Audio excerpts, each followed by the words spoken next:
5 years ago, the Johnson family was killed at the villa, and all because the head of the family, out of his own kindness, decided to save a little girl, thereby offending influential people in the capital.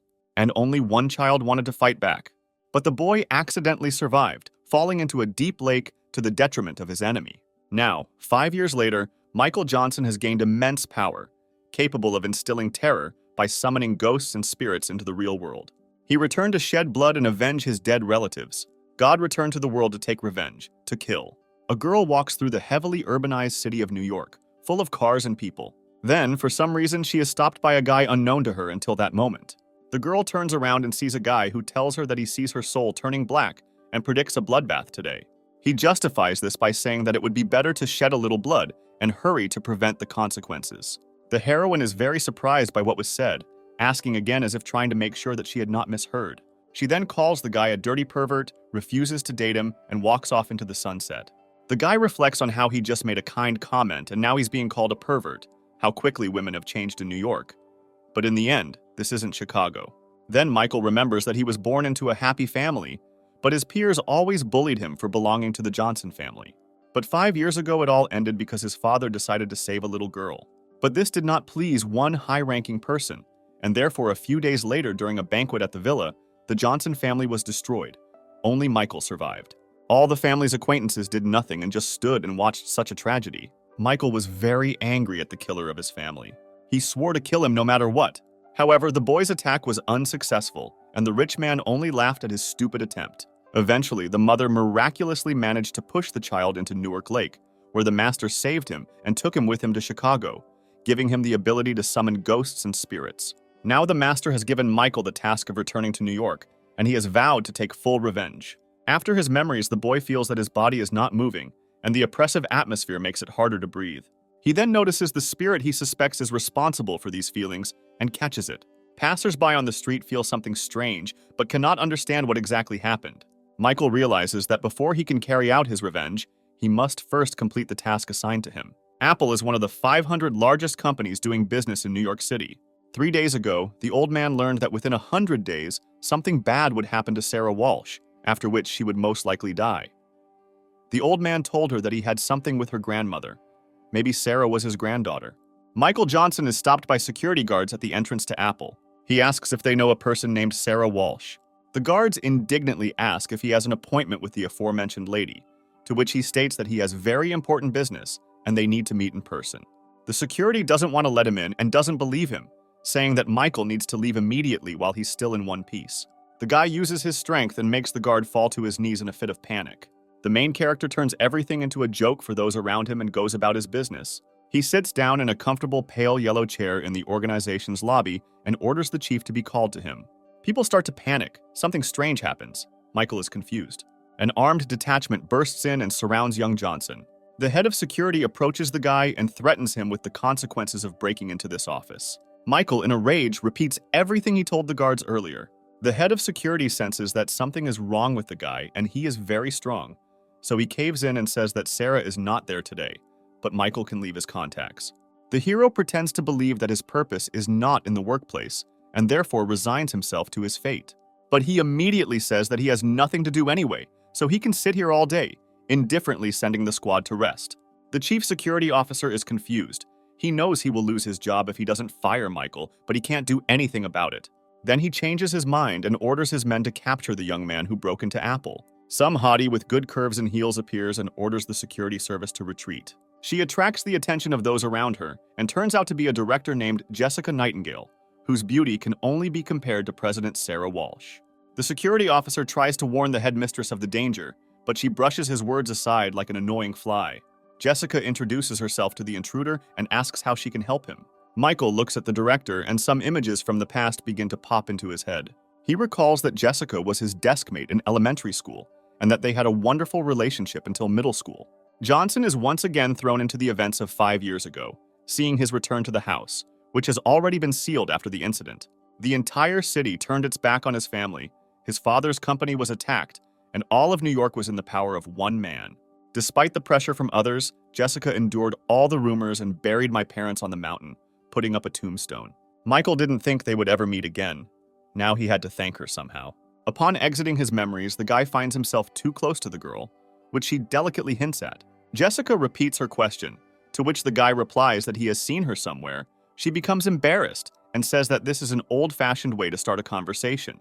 The girl ends the conversation, and despite the shouts of the clerks, asks them to leave the guy alone and not create so much useless noise. Michael notices that Jessica has changed a lot since their last meeting, especially her breasts. He decides that his priority now is Jessica, not Sarah. Director Nightingale gets into her fancy, expensive car. Then she notices Michael in her backseat, who shouldn't be there. The guy casually starts the conversation, as if this is how it was supposed to happen, completely ignoring the girl's reaction. She doesn't understand what the guy wants to achieve or how he ended up here at all. Michael sweetly expresses his desire to go for a ride with Jessica, again ignoring her confusion. The girl shyly asks if he was expecting someone, but he says that it's not that important. Slightly irritated, the heroine says that she cannot allow a stranger to sit in her car, and therefore he needs to introduce himself. Michael says that he is ready to give his name, while simultaneously feeling the darkness and bloody trail from her soul, which foreshadow a big event, and then he sheepishly says his name. The city center, a large, beautiful building that every office clerk would like to be in. Jessica appears at the banquet with Michael, wearing a gorgeous dress that highlights the girl's equally attractive figure. All eyes are on her. Everyone wants to know who she is and what kind of guy came with her. They sit down at a large banquet table, while those around them whisper that the director has never invited a man to come for the evening. Wealthy men immediately gather around her, wanting to get to know her better. Michael remains pointedly silent as Jessica tries to keep the attention off her person. Everyone offers Mrs. Nightingale a drink, to which she is very embarrassed. Michael intercepts the glass intended for his companion, asking how many glasses he needs to drink. Those who had recently communicated so nicely with Jessica are very outraged by the intervention of some unknown poor guy. Michael doesn't ignore the insults, smiling sarcastically. The director takes the glass from the guy, demonstrating his control over the situation. Jessica sweetly informs him that she doesn't know how to drink wine, so she asks to be allowed to have just one sip. This does not go unnoticed by her newly acquired fans. A man with charisma appears from the crowd with a bottle of wine and asks if one sip would not be enough. Jessica, with great effort, recognizes him as Raphael Burke. Everyone is gossiping about the young man's influence and about how Nightingale last threw a glass of wine at Burke, which made him mad as hell. Raphael angrily informs Jessica that she must drink the entire bottle to atone for her guilt for the previous incident. He makes it clear that this is not a request, but an order. The lady tries to wriggle out of it, insisting on one glass, otherwise she will cause trouble for the others, remembering that she threw the glass on him that time because she thought there were drugs in it. Raphael, approaching her at a dangerously close distance, informs her that he has already booked the presidential suite, and therefore she will have a place to rest, and she should not hesitate. Jessica is afraid that this time there might be drugs there too, so she doesn't dare drink. The aggressor flares up in his displeasure, calling Jessica dirty names, hinting that even Sarah Walsh is drinking today. Sarah reflects on her situation with tears in her eyes, realizing that compared to his power, she means nothing. Michael bursts in between the two men, taking Raphael's bottle, leaving him in angry confusion. Burke curses the hero, for which he immediately gets hit on the head with a bottle, causing it to shatter into pieces. The former offender complains of a headache, like a small child. Michael responds to the complaints by saying that it is unworthy to force a girl to drink. Everyone is in shock at what just happened to such a highly respected person. Someone points out that the guy won't live to see tomorrow morning because he went against the Burke family, one of the most influential politicians in New York. Jessica begins to beg for mercy for her friend, promising to drink any wine in any quantity, understanding the consequences. In great rage, Raphael curses at the heroine and hits her in the face, telling her that the two of them will have big problems today. Burke continues to come forward, but young Johnson cuts him off with a sharp kick to the balls. Raphael, writhing on the floor in pain, swears that he will kill Michael, calling him a bastard. The protagonist flares up with hatred and slams his opponent's face into the floor, saying that he will still see which of them will die first. A number of important-looking men in black glasses appear, looking disapprovingly at what is happening and ordering people to stop. The man in front, with growing anger, repeats twice that Michael must let his victim go. Onlookers report that this is the head of the Burke family and also Raphael's father, and therefore Johnson is finished. Next to the head of the family stands a strange man with a long beard and an inscrutable gaze, who is most likely a legendary warrior. Jessica realizes that she and Michael are in big trouble, and Raphael calls Daddy for help. Johnson lets the arrogant rich man go with demonstrative indifference. Formerly stately and charismatic Raphael runs to his daddy like a little coward. The ancient warrior also has some kind of secret power like Michael, but does not express any emotions. Little Burke begs his father to punish his abuser for taking Jessica away from him. The father, in a rage, orders his pathetic son to shut up and get out of here, which surprises him greatly. The head of the family inquires about the young man's origins from that same warrior named Jack Larson, addressing him personally, while Burke's son hides behind his back. Larson reports that Michael also has powers, and that his youth makes it easier for him to activate the powers. The protagonist listens with feigned indifference, and then asks what else they can say, and what they want to achieve in general. The disgraced head of the family sets his warrior on Johnson, telling him to leave the body if he begs for mercy. The legendary warrior warns the hero that the boy should not have messed with someone like him, and begins his attack. Quickly approaching, the old man advises the young man to beg for mercy. Michael responds to his opponent with indifference, and Jessica is confused as to whether this is really the same ancient warrior in front of her. Young Johnson, with complete indifference, grabs the old man by the top knot of his hair, wondering if the family has prepared a coffin for him.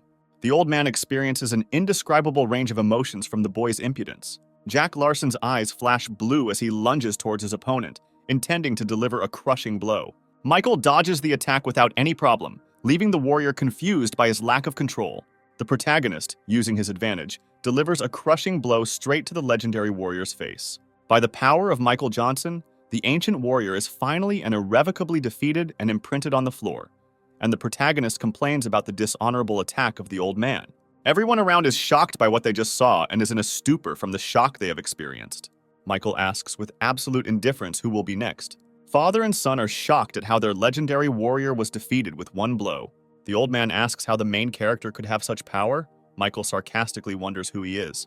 A powerful sound wave emanates from Johnson, which does not go unnoticed by anyone present, including the great warrior Larson. Michael approaches the head of the family haughtily, without even taking his hands out of his pockets, and addresses him by name. Using his power, the young hero intimidates Burke Sr., repeating the threats that were previously addressed to him. Michael remembers that the Johnson and Burke families had been feuding for many years, even before the hero was born. Raphael's father orders his men to get rid of this impudent fellow. In the hope of getting a pay raise, the guards, as if in a race, try to be the first to reach the enemy. All the guards rush at Michael at once, but he calmly deals with them in an instant. The protagonist says that ordinary people obey and leave, looking around at their defeated opponents. The Burke family members grovel and apologize to Johnson, begging him to let them live, while Michael mocks their helplessness. The hero's eyes flash with the red flame of revenge, and he says that debts must be repaid. Just in time to prevent anyone from getting hurt, security bursts in and orders this to be stopped immediately. The chief officer, a pretty young girl in a tie and shirt with epaulets, asks Michael to move away from the people. Finding the Burke family on their knees, she wonders what her son has done again.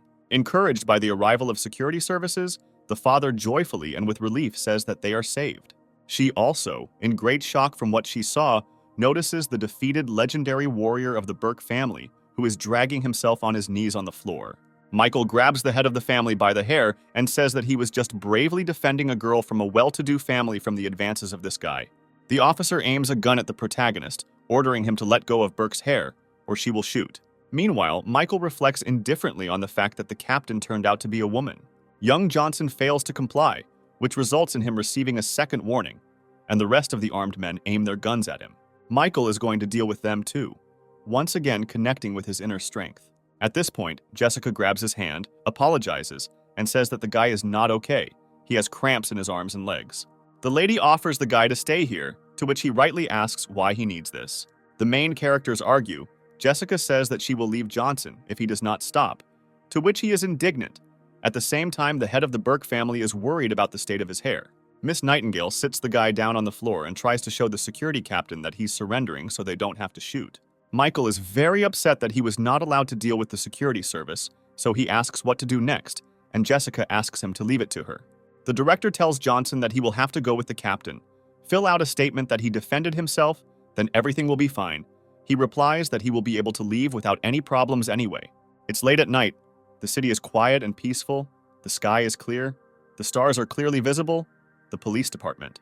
Another police officer enters the office of Captain Jenkins, who was at the crime scene, and reports that they have reviewed the video footage more than 10 times. The subordinate reports that all cameras show Michael Johnson acting in self-defense, except one. The girl asks what he means by doubts in one cell, to which he shows her the recording. The cameras show that the old man first approaches the guy, but in the next frame, he is already lying on the floor, and what happened at that moment is unknown. The captain speculates that despite their quick response, someone might have managed to erase the data from the CCTV camera.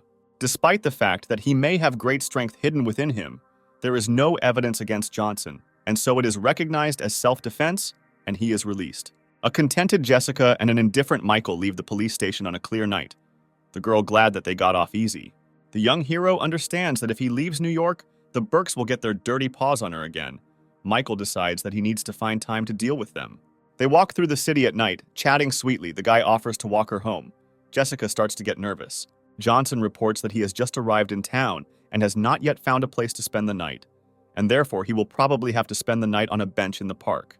To which the girl replies that she has a spare room in her apartment that she can allocate for Michael. Johnson begins to make vulgar jokes towards Mrs. Nightingale, which makes her very embarrassed.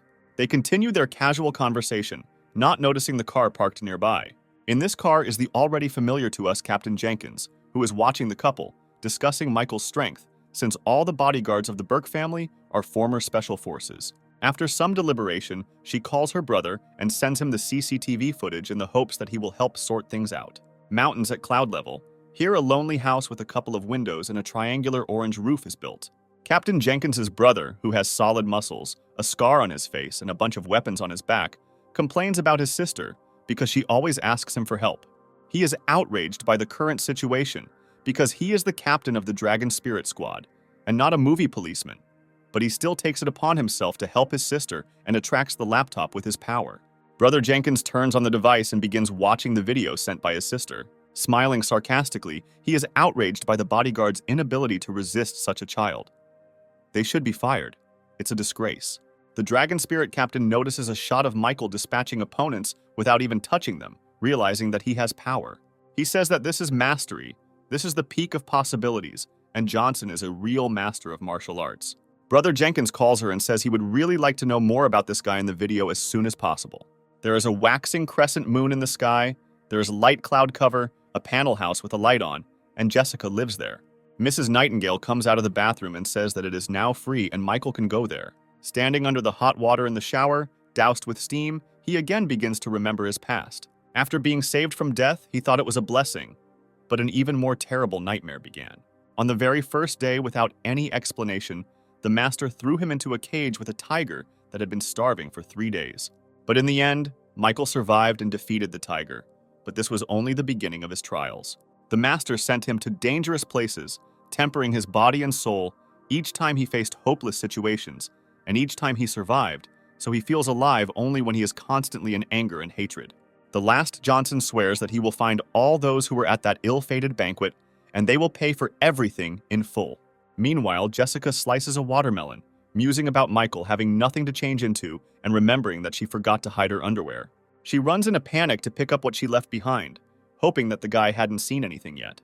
The girl runs into the shower, asks Michael not to come out, but notices that he has already come out and is standing in front of her, covering himself with a towel. In front of him, she can't say what she wanted and starts to stutter, and he can't understand what she wants. Asks her to wait until he gets dressed and pulls off the towel. She runs away, slamming the door behind her, leaving the guy in great confusion. Jessica, very embarrassed, is in her room trying to prove that she didn't see anything extra. Michael understands that she won't come out again, but that's good, because he still has some things to sort out. It's late at night, the Burke family's luxurious villa with a swimming pool and the lights on in the room. The father grits his teeth from public humiliation. The son tells the father to stop shaking with hatred because it makes his head spin. Dad is very indignant. He shouts that because of his useless offspring, the legendary warrior Jack Larson is seriously wounded, and instead of him, only his grandfather can protect the family. The son, sobbing, suggests calling his grandfather, since he is not doing anything anyway, and the father says that he cannot leave it like this, so he will not calm down until he deals with that guy. Together, they decide to call the elder Burke, and Raphael imagines how he will mock Michael by undressing Jessica in front of him. During the conversation, a dark figure appears, suspiciously resembling Johnson, who asks what they are talking about. The Burke family members present are in incredible shock at the appearance of their newfound worst enemy. Michael casually sits down on a chair and offers them to chat, while the others are afraid that he will kill them. The Burkles do not believe that he is capable of killing, but the protagonist begins to use his power against them, directing his supernatural power against his son. The father begins to tearfully beg Johnson to leave him alive, explaining that he has no claims against him, to which Michael only laughs madly, sarcastically, and questioningly, repeating the phrase about claims. The guy angrily reminds the father of the Burke family that 5 years ago there was a banquet at which all the Johnsons were killed. Berkeley suddenly begins to understand that his opponent is the same boy who fell into the lake, and is surprised that he still survived. Michael slams his hand, full of magical power, into Berkeley Saunders' face. The last Johnson, before killing Burke Sr., says that he is not an ancient warrior at all, but a god of medicine, and then laughs at his idea that a warrior is the peak of possibilities. Michael deals with the man with his magic and shouts that he will deal with anyone with one single blow. On this day, New York shook. Claude Burke, the eldest of the Burkes, materializes above the mountain, wearing a kimono and with magical energy flowing around him. He sees the death of his relatives, but does not know who dared to do it. The old man swears that he will find the one who did this, behead him, and cut him into thousands of pieces. In Jessica's apartment, Michael meditates in the company of the spirit of his power and reflects on how he needs to exercise more while he's there. Johnson holds a black stone in his hands, a gift from his father for the boy's 10th birthday. He still doesn't know what to do with it, and in a week the day of his parents' death will come, and therefore he will need to visit them. The guy notices a strange inscription in red on the stone. He assumes that he needs to drip blood on it. The stone jumps out of the hero's hands. The artifact begins to spread large waves of energy around itself, pressing on Michael, which makes his head spin. He cannot hold out like this for long. The young hero appears in a cemetery, beaten and half-naked, surrounded by only clear night, swords stuck in the ground, and tombstones. Michael comes to, his head is splitting, and he notices a black fog around him. He ended up in the cemetery of rebirth and doesn't understand what's going on there or how he ended up there. Magic swords glowing with purple fire begin to fall on him from the sky. Among the swords, red eyes with vague outlines of a mouth appear. They seem to have evil intentions. Roth says angrily that, being in the late stage of life, the hero dared to enter the graveyard of reincarnation. Multiple dark spirits command the boy to leave immediately if he wants to live. Michael wakes up on his bed in a cold sweat with a black stone in his hand and a sore head. He remembers last night and how his strength has not yet reached the threshold of entering the graveyard of reincarnation. There are exactly 100 tombstones there, therefore 100 souls. A knock on the door interrupts his thoughts. It is Jessica who informs him that breakfast is ready and she is waiting for him. Having finished his reasoning, the guy goes out and sits down at the table, where Mrs. Nightingale is already there in a hearty, delicious breakfast. Michael tells Jessica that she cares about him so much that he doesn't want to leave and offers to wash the dishes, cook for himself, and warm the bed on cold winter nights. She points out that she has heated floors in the winter, and even if he wants to stay, it's impossible because she has monthly rent and housework to do. The guy sheepishly says that he has no money now. Jessica suspects that he has decided to live at her expense. Young Johnson grabs a napkin, begins to write something on it intensely, and then hands her a piece of paper with some kind of prescription. This anti-aging product of one of my friends is considered low grade, but if you register it, the rent will not be a problem. Jessica laughs at his proposal and says that no company in the market will be interested in his offer. Michael envisions the complete success of the product in his mind. Then the director's phone rings. It turns out to be Sarah Walsh. Jessica jumps up and runs to the meeting, leaving the guy alone and confused, recommending that he find a job rather than think about the elixir. The Central Market, where Michael tries to sell his miracle cure, Miracle Hands, which cures all diseases. Passers-by notice the crazy price of $100,000, and they clearly do not intend to buy this product for such money, considering the guy a madman and a charlatan. Suddenly, a pretty girl in a beret and pink windbreaker appears in the crowd. She calls the seller over to her, jokingly calling him a charlatan. Michael leaves with the girl. Upon arrival, they see a big, beautiful house. The guy advertises his medicine again, but the girl explains that she didn't bring him here for that at all. She introduces herself as Anna S. and says that she is extremely captivated by his desire to outsmart everyone, to which Michael says that he has no time for games, and then he tries to leave. After this, she gives a card, the balance of which is the promised $100,000, and the main character changes his position and says that he is entirely at her disposal and will go through fire and water for her. Anna tells a sad story about her family and about her father's illness, who has only a couple of days left to live, and she is also afraid that after his death, her mother will do stupid things.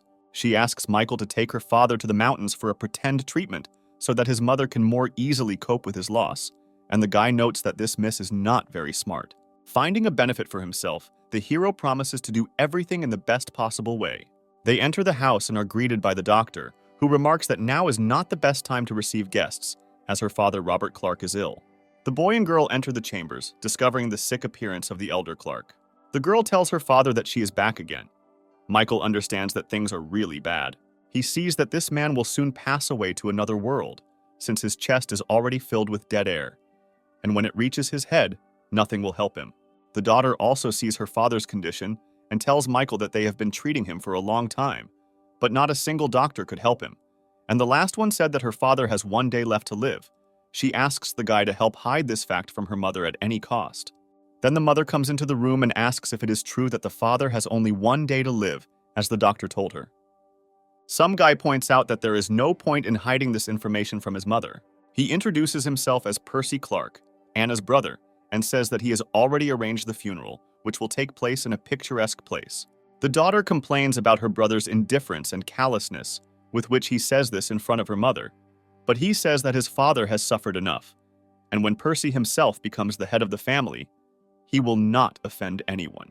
Michael understands that if his mother is gone, there will be even more money for Percy, and Anna says that their father will never allow him to become the head of the family, telling her brother that he is just an animal.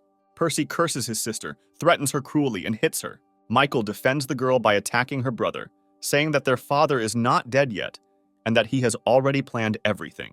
The doctor intervenes and states that the protagonist has just punched the future head of the Clark house and wonders who he even is. The god of medicine asks for a price of 10 million and promises to heal the father of the family. The mother asks her daughter if that guy can really help her father, to which the girl lies that she has known him for a very long time and has complete confidence in him. Anna reasons that he simply has to cure Dad because he has asked an incredible price for his services. Percy is clearly not happy with the intervention of some charlatan sent by his sister and feels that he is a danger to himself and his plans. He does not care what happens next. The main thing is that he will definitely receive the inheritance. Michael approaches the bed of the Clark family's father. There is no one else in the room. The guy decides that he will not let him die, since they have already met. Particles of his power begin to appear around him. He says that the knowledge of medicine he has acquired should be enough to pull the old man out of the ghostly gate. Michael's eyes glow with a pinkish-purple flame as he casts a spell. Robert, to the loud cry of the guy who shouts, "Get up!" rises into the air. Black energy begins to emerge from his eyes and mouth along with dark smoke. Michael realizes that this battle will be much more difficult than he expected, as the man is enveloped in the energy of death. But the old man still has a pulse, and therefore not all is lost. Michael continues to fight the dark force of death for the body of the father of the family. A dead spirit bursts out of the man's body, and Michael catches it in his fist. The remnants of the dark essence are forcefully ejected from the old man's body, heading towards Michael's fist. Exhausted but alive, the old man falls onto his bed, and Michael reflects on how saving him was harder than killing any of his previous opponents. The god of medicine comes out the door to his waiting relatives and tells them that their head of the family is fine and will wake up soon. Percy can't believe his ears and that his plans will go to waste. Anna doesn't understand whether her new acquaintance is deceiving them, and her mother cries from her newly acquired happiness. Michael asks to pay him. The delighted wife of the reborn thanks him and gives him the card, naming the password for it. But Percy, clearly unhappy with this turn of events, intervenes and brings his mother down to earth, reminding her that his father has advanced lung cancer and it is not possible to cure him. Percy points his finger at the supposed charlatan's face, insisting that he must see results first, to which the god of medicine replies that it wasn't that easy for him to earn that money and grabs his finger. The next moment, Percy is already writhing on the floor in pain, and Michael says that he took the money as for a consultation, and the gentleman will wake up for 3 days, and after that, they can turn to him again. And if they do not come, then death for their relative is already guaranteed. Percy is furious and vows to kill Michael, while the doctor tries to calm him down and says he will help him figure everything out. Then, unexpectedly for everyone, Robert comes out to the family. The son is in incredible shock from what he saw, and the mother and daughter are sincerely happy to see him. The father's first words are to ask where the doctor who saved his life has gone. The head of the Clarks thanks his wife and daughter for calling such a wonderful doctor for him, and sarcastically remarks to his son that he has done a lot of good things lately. The father angrily attacks his son, knowing full well what he was really planning, and that Percy would never see his father's money again unless he found the doctor who saved his life again. At the same time, a director's meeting is taking place in Apple's office, where it is announced that the stock is falling and the company is in a difficult situation, and that the forecast will not change in the near future. Everyone is talking about how they need to launch a new line of cosmetics to avoid bankruptcy. Jessica sits there in complete confusion, remembering Michael's recent dubious proposal. She's all on edge, her chest is itching. She tries to do something about it and finds Johnson's note. The paper contains the recipe for the very elixir that the young man was talking about. While Jessica is arguing about how something like this could be worth 10 million, a girl in glasses comes up behind her and snatches the paper out of her hands. Carmen wonders what the headmistress is hiding in her underwear, and then asks what the recipe is. The girls start arguing over the piece of paper, as Carmen doesn't want to give it to her and mocks Jessica, hinting that she got the recipe through bed, to which the heroine hints that not everyone is like her. The rival ignores Mrs. Nightingale's requests and tears up the paper in front of her. Jessica is incredibly angry and can't say a word from anger, and then pushes Carmen, shouting that it was her piece of paper. The rest, noticing this squabble, completely ignore what is happening, since this is not the first time this has happened. The girls are arguing and angrily grabbing each other by the hair, arguing over the piece of paper they just destroyed, and Carmen also insults Jessica, who threatens to tear up her painted face, like that note. A seemingly powerful woman appears and tells the girls to stop fighting immediately. Apple President Sarah Walsh walks into the room, her eyes glowing and the flames of her employees' fear of her blazing behind her. Everyone calms down and the meeting begins. All present listen attentively to the president's speech. She is very unhappy with the R&D department because their products remain at the same level for many years. The workers try to justify themselves by complaining about high competition and the fact that they have already dug up all the known recipes, but this does not help improve the effects of cosmetics. Sarah reasons in her head that she has been working towards building her biggest cosmetics company for a very long time, and therefore she cannot just give up. Carmen snidely remarks that Jessica had some kind of recipe from a famous person. Everyone gets excited when they hear this person's name, wondering if she really has something like that. She says that this is not entirely true, because this recipe was written by her friend. Jessica desperately shows the torn piece of paper, trying to say that her friend just wanted to joke. Everyone around is disappointed by the priceless formula written on a napkin, and Carmen is glad that she was able to humiliate her rival, making her look like a fool. Here, one of the employees of the Research and Development Department notices that the recipe is true, despite all the buts. All the hatred of those gathered is directed at Carmen, as everyone saw that she tore this napkin to anger Jessica. Sarah promises to fire the culprit, and if the recipe is not restored, then to bring her to criminal responsibility. Carmen begs for mercy, noting that she did not do it on purpose. The employee reports that with this formula, they will be able to make a real breakthrough in the industry, overcoming their competitors. The president is extremely encouraged by the information received and orders an immediate search for the pieces and restoration of the elixir recipe. Carmen is shocked that Jessica had the recipe and helped present it, so she freezes on the spot, and Sarah tells her to go to the shopping department, where they will look after her. The director returns home and calls Michael, but he seems to have already left. Jessica sits down on the couch, lost in thought, wondering if her new friend who wrote that recipe will ever return.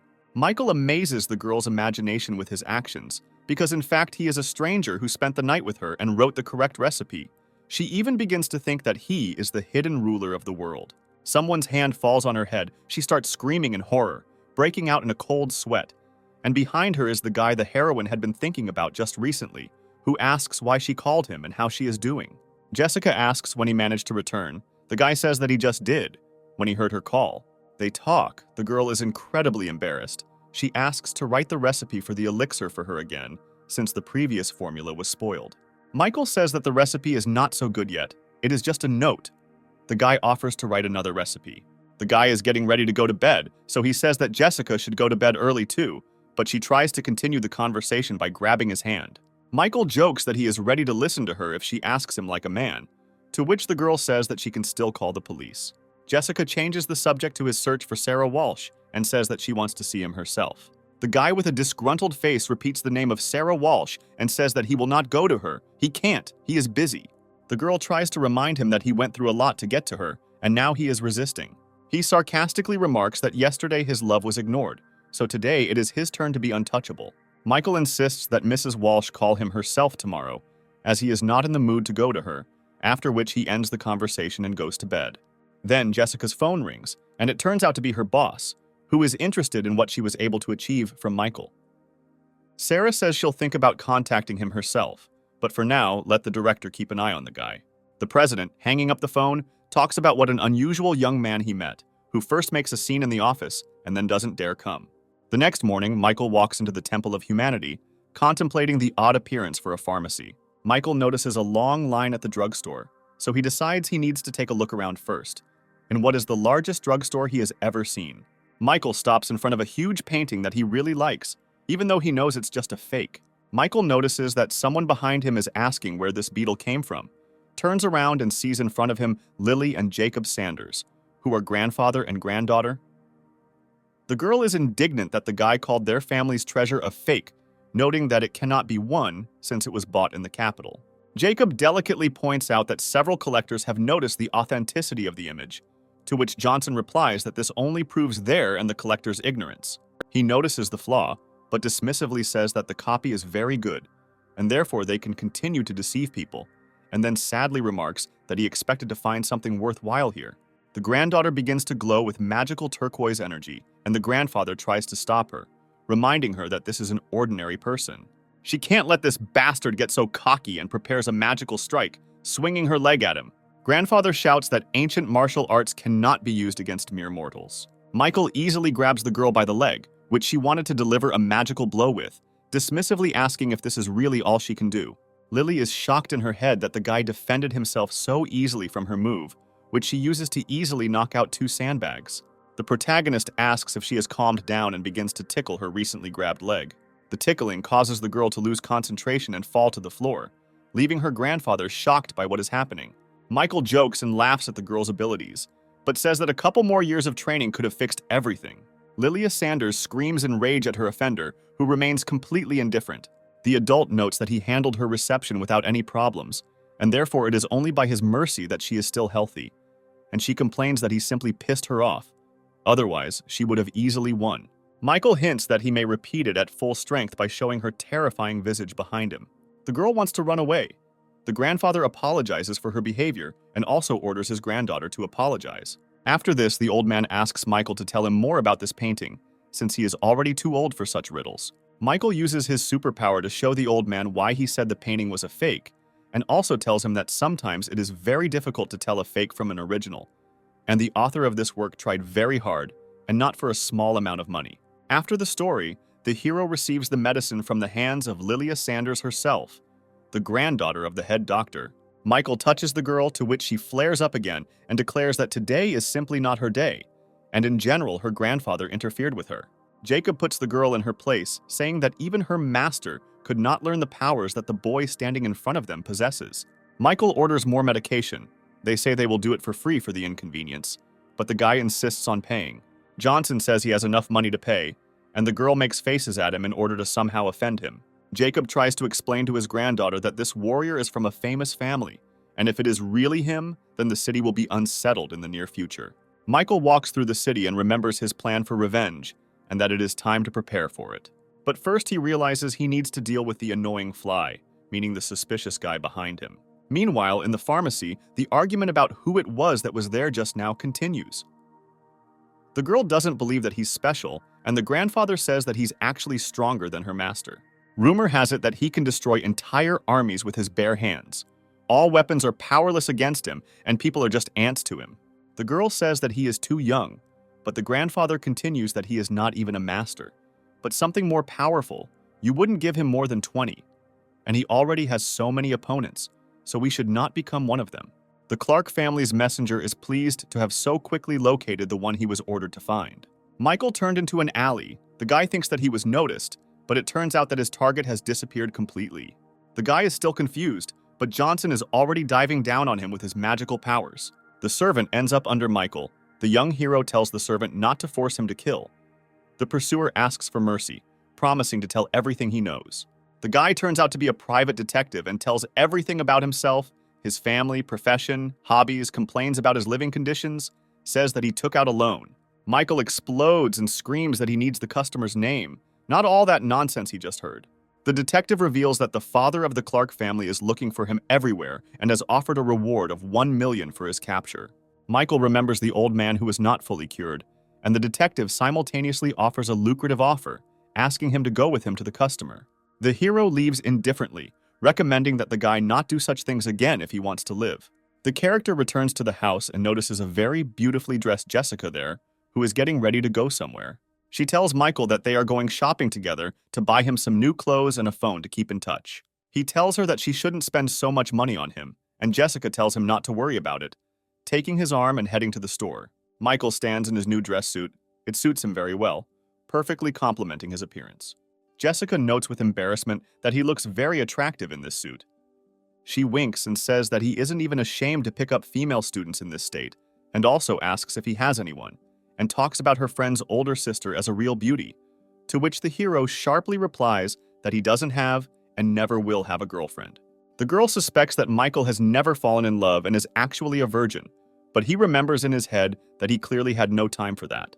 He spent 5 years honing his skills, and therefore he had no time or desire to communicate with girls. But once upon a time, when his family was still alive, he liked Lucy Vox, who was the most beautiful in school. He even wrote her a love letter, to which she responded. The answer was a request to admit it in front of everyone at the school assembly, which he did in his naivety. And she turned him down in front of everyone. It was a trap, and he fell for it. That's when he realized that girls were a waste of time and resources and not worth it. The guy is seething with rage, and the girl tells him not to worry so much because she had no one either. But life is still beautiful. They walk to another store, chatting peacefully, and along the way they meet Maria, a friend of Michael's first love. Dahlberg ignores the hero, turning only to Jessica, noting that she has not changed at all and, it seems, she has a boyfriend. Then she notices that he looks suspiciously like Michael Johnson. Then she tells her friend the story that the hero recently recalled. After searching the internet, they find out that the victim of their disputes has already died, along with his entire family. Michael flares up and wants to shut up his stupid old friend and her vile boyfriend. Jessica notices the guy's condition, grabs his hand and tells him not to pay attention to them, and leads him further into the shops. Insults are thrown at them from behind. Michael says that he could easily get rid of them, to which Jessica gently hints that the guy was at the police station a couple of days ago anyway. They spot a really cool suit that would look great on Michael, and the consultant notices them and tells them they made a great choice and the price is only $360,000. Jessica realizes that she doesn't have enough funds on her card, so she tries to pretend that the suit doesn't fit him that well. Maria Dahlberg appears again and speaks, insulting Mrs. Walsh, to which she tries to justify herself. Jessica is very angry and wants to hit her friend, but she threatens with her connections and says that there will be consequences. Michael does not hold back his emotions and gives this pathetic woman a juicy slap in the face, telling her that she better shut her mouth forever. Everyone is shocked by such an act. Jessica is surprised. Her old friend is surprised that she was hit after all. Her boyfriend is very confused. The bitch's suitor threatens her with his status, while simultaneously doing something on his phone, saying that such poor people as they can only dream of having the kind of money he has. In the midst of the argument, Percy and his father appear, confused by what they saw in the store. He wonders how someone dared to threaten the god of medicine using his own company's name. The suitor cannot believe his eyes. He sees in front of him the president of the company, who must now be seriously ill. The girl and the rich guy bow to the authority of the Clark family father. The president ignores the clingers, heading straight for his savior, thanking him for sparing his life in sincere gratitude. Everyone around is shocked by the relationship between the rich man and Michael, especially Jessica, who thought that her friend had no power, is very surprised. Michael is disappointed to report that unfortunately, most of his family is not happy to learn that he survived, but the master says that his son is ready to reform and orders him to kneel before Johnson. The guy, sitting on his knees, apologizes for the inconvenience caused to the god of medicine. Those familiar with Percy are shocked by his behavior, because he has always been very proud and incapable of such things. Michael pointedly ignores everyone around him and turns to Jessica, saying that it's time for them to go to some women's clothing store to buy her something too. The father punishes his son, believing that Michael's ignoring is due to his behavior, and also informs him that if he still does not earn forgiveness, he will spend the rest of his life on his knees. The bitch's suitor notices that the company president has made a mistake, to which he slaps the backbiter and says that he and his father no longer work there. Maria Dahlberg notices that they crossed the wrong person, and her boyfriend cries because he has nothing left, and he is the poor man here now. Jessica and Michael leave the store with a bag of clothes. The girl happily reports that the guy couldn't pay the rent, but allows himself to buy clothes for her. Mrs. Nightingale is very touched by Johnson's behavior, and he knows that she took pity on him by buying only discounted goods. Although everyone understands that he has millions in his hands, she really is a good girl. Clark's father, Robert, catches up with them on the street and asks the young people to wait for him. With a helpful face, he invites them to take a walk. Behind him are two of his employees with their hands full of boxes of expensive brands. Michael asks what he needs, and the head of the Clarks says that he does not need Johnson. But the girl next to him, he says that he has gifts for her and hands over everything that his servants had behind their backs. Jessica realizes that these are the things she wanted to buy, but didn't have enough money for. Johnson understands that Robert is no slouch, and so he decides to approach the girl from the side, who is easier to please. Michael notices his interest in saving his life, and therefore says that he will come to them tomorrow at 9 o'clock in the morning, giving him one last chance. Robert is very happy that Johnson has taken notice of him and says that he and his company are always ready to help him in any way. An unknown mansion, where Dahlberg tries to prove to Lucy Vox that she saw Michael Johnson, who has not changed at all in appearance, but his character has undergone strong changes. The girl is very interested in the words spoken by her friend, so she listens very attentively to the detailed story about the guy's adventures. Lucy notes that the young man must have a very high status and power for Robert Clark to crucify himself before him. And if Michael had survived, he would have been homeless, so this whole situation is simply unthinkable. The girl reflects that 5 years ago, the Johnson family was weaker than the Vox family, so even if he survived, the situation cannot be compared to hers.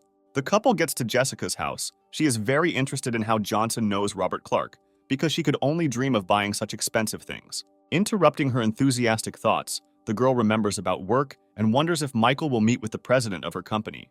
Jessica teases the protagonist, but he calmly parries her attack and sits down to watch TV. Television reports that 2 male bodies were found in one mansion. The report identified the victims as Raphael Burke and his stern father, and police confirmed it was a brutal and premeditated murder. Jessica, horrified, says that, of course, she would like to take revenge on them, but clearly not in such a harsh way. Michael states that bad people tend to make enemies, so this is a common occurrence, and also indifferently says that this is his doing. Mrs. Nightingale does not believe that her friend could have done this, because being able to fight well is not the same as being able to kill. She denies the guy's words, changes the subject, and goes off in a cheerful mood to try on new things that she just bought. Michael goes for a walk through the quiet night city and talks about the drugs he bought, realizing that now he has everything he needs to practice his skills. During his thoughts, he meets Captain Jenkins, who he already knows, and she is glad that they finally met again. The hero remembers who it is and says that he is busy now and is trying to leave. The officer casually asks if the guy heard about what happened to the Burke family, even though she doesn't believe it could have been him. But the Johnson family has gone into oblivion. Michael interrupts her by grabbing her by the neck, sparking with his power, and asking what she is hinting at. A frightened Jenkins realizes that despite her martial arts training, she can't handle the guy, and also says that there are still some things they need to discuss, but she wanted to do it over dinner. He makes excuses and leaves, saying that he has other plans for the time being, and the girl tries to catch her breath after being captured.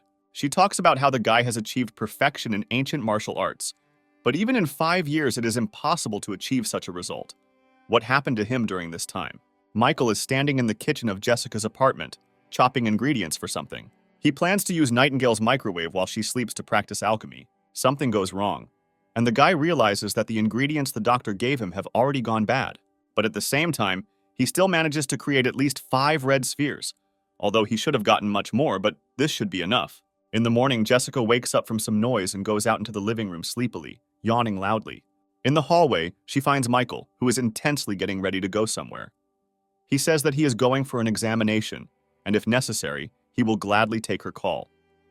She says that she wouldn't call him a doctor because he talks nonsense all day long, and she talks about how he knew the recipe and therefore could treat. Then she remembers the incident that happened to the Johnson family.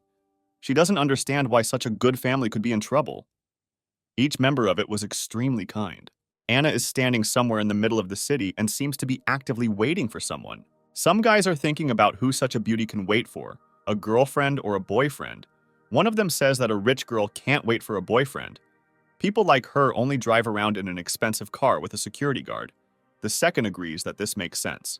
A third one appears and says that she is clearly not waiting for one of them, and they are intrigued by his words. Michael says that he doesn't understand women, but this girl is clearly waiting for him and no one else. The guys start to make fun of Johnson, since a beauty with such a luxurious car cannot wait for such an ugly man like him. But at that moment, Anna notices him and calls the main character. Anna runs up to Michael and is genuinely happy to see him, leaving the other two guys confused. She takes the hero to her home, to a luxurious living room, where Robert Clark and his wife are already waiting for them. Michael hands over the 5 already blackened balls, and the patient asks if it is really edible, and asks no, and if there is any alternative, like acupuncture or a decoction. The hero says that he needs to eat all 5 at once. Robert obeys and throws them into his mouth. The father of the family immediately bursts into magical energy, shocking those around him. Robert feels full of strength and energy, under the control of a large number of medicinal herbs. The head of the family, who has come back to life, almost flies into the sky with joy. His relatives think that he fed him stimulants. Robert says he will be grateful to Dr. Johnson for the rest of his life, giving him $100 million for his help. Michael says it's just a deal and there's no need to raise him too high.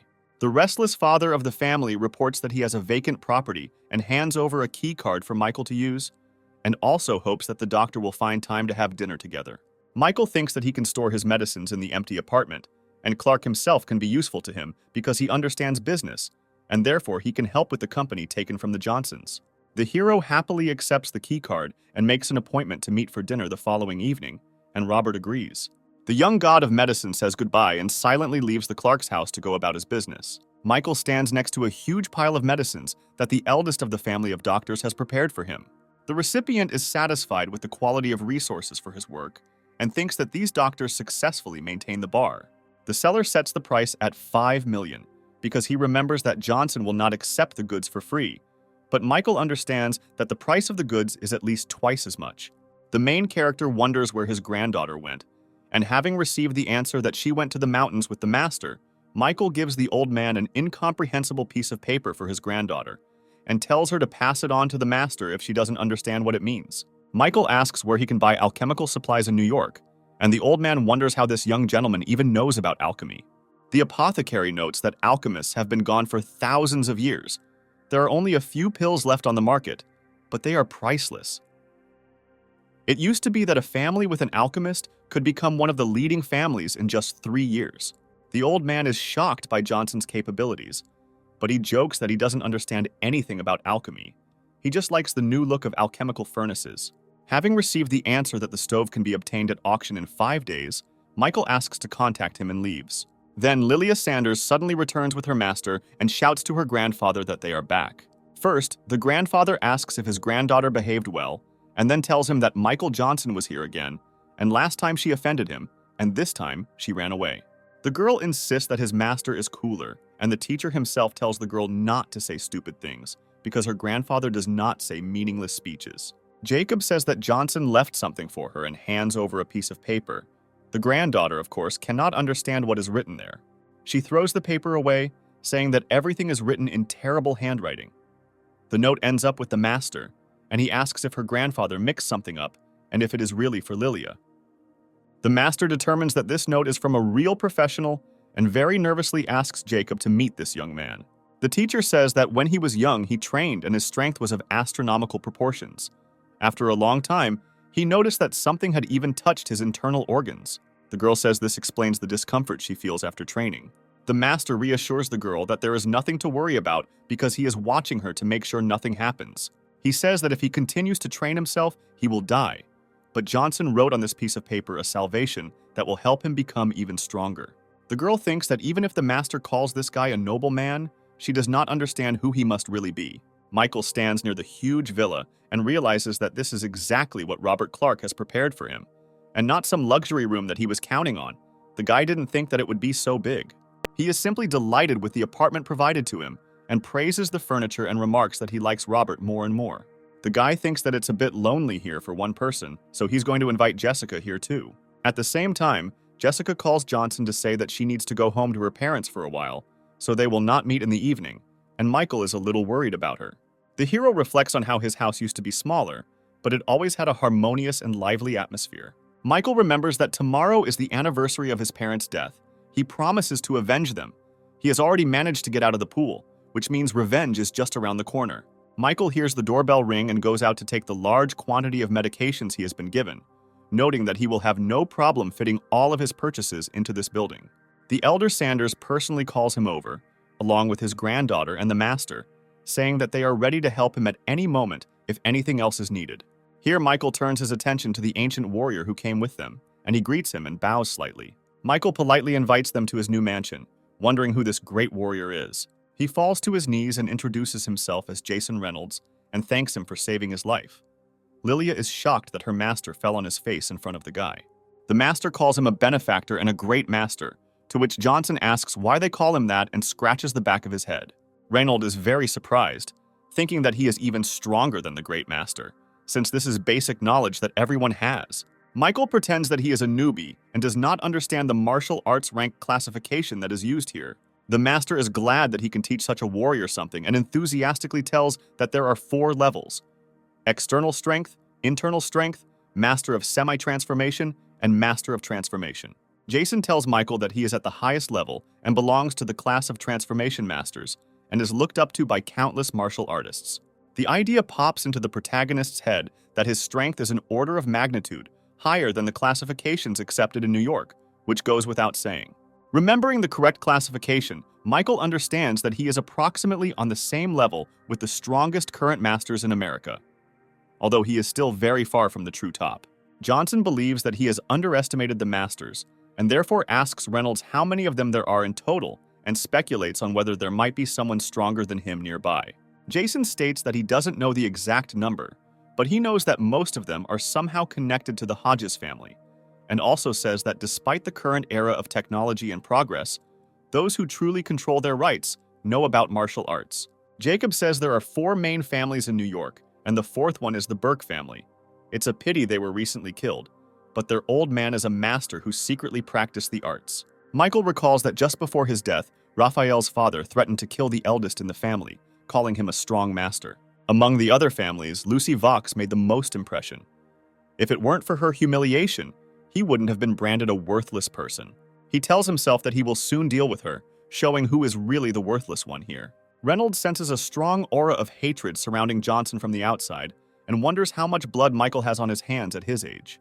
The main character is walking through the evening city. Cheerful crowds of people are hanging around, busy with their evening rest, and he talks about the fact that Jessica is not answering his calls and is afraid that something has happened to her. Michael's stomach insists that they need to find somewhere to eat. He goes into his old friend's diner, remembering the past that united them and how there was always very tasty food there, and even when he was deeply depressed, his friend was always there. But it turns out that there is no one at the stall, but Michael still decides to order something. Michael asks to bring him some of the signature shashlik and a bottle of something, but is refused, as the owner is already closing the stall and recommends that he eat somewhere else. A woman Michael knows tells him that tomorrow they are moving to a new place and he can visit them there. The hero is genuinely surprised that they are changing places after so much time and becomes wary when he sees a scratch on his friend's face. A man appears out of nowhere and brings the young man's order, saying that there is no need to drive away the guests. The guy also recognizes his face and becomes even more worried, since he was also beaten, and they were always friendly. There can be no violence in their family. The hero salivates at the sight of the delicious shashlik, which he associates with his childhood. Michael is enjoying the dish when a chair flies past him, which he successfully smashes with his magical power, already in a fighting mood. 3 big guys burst into the cafe and notice that the guy is no slouch, but today they need the store, so he can finish eating and get lost. The owners of the establishment had clearly already met these guys, fearfully calling the leader Tiger. Tiger attacks an old friend of Michael's, forcing him to pay for security, starting a squabble. The big guy threatens that he knows where the cafe is moving to and therefore threatens to destroy it too if he doesn't have $50,000 tomorrow. Tiger condescendingly recommends that Michael leave, and the hero sharply replies that it would be better for them to leave. The big guy is irritated by such impudence and is about to show Johnson that he can't be trifled with like that.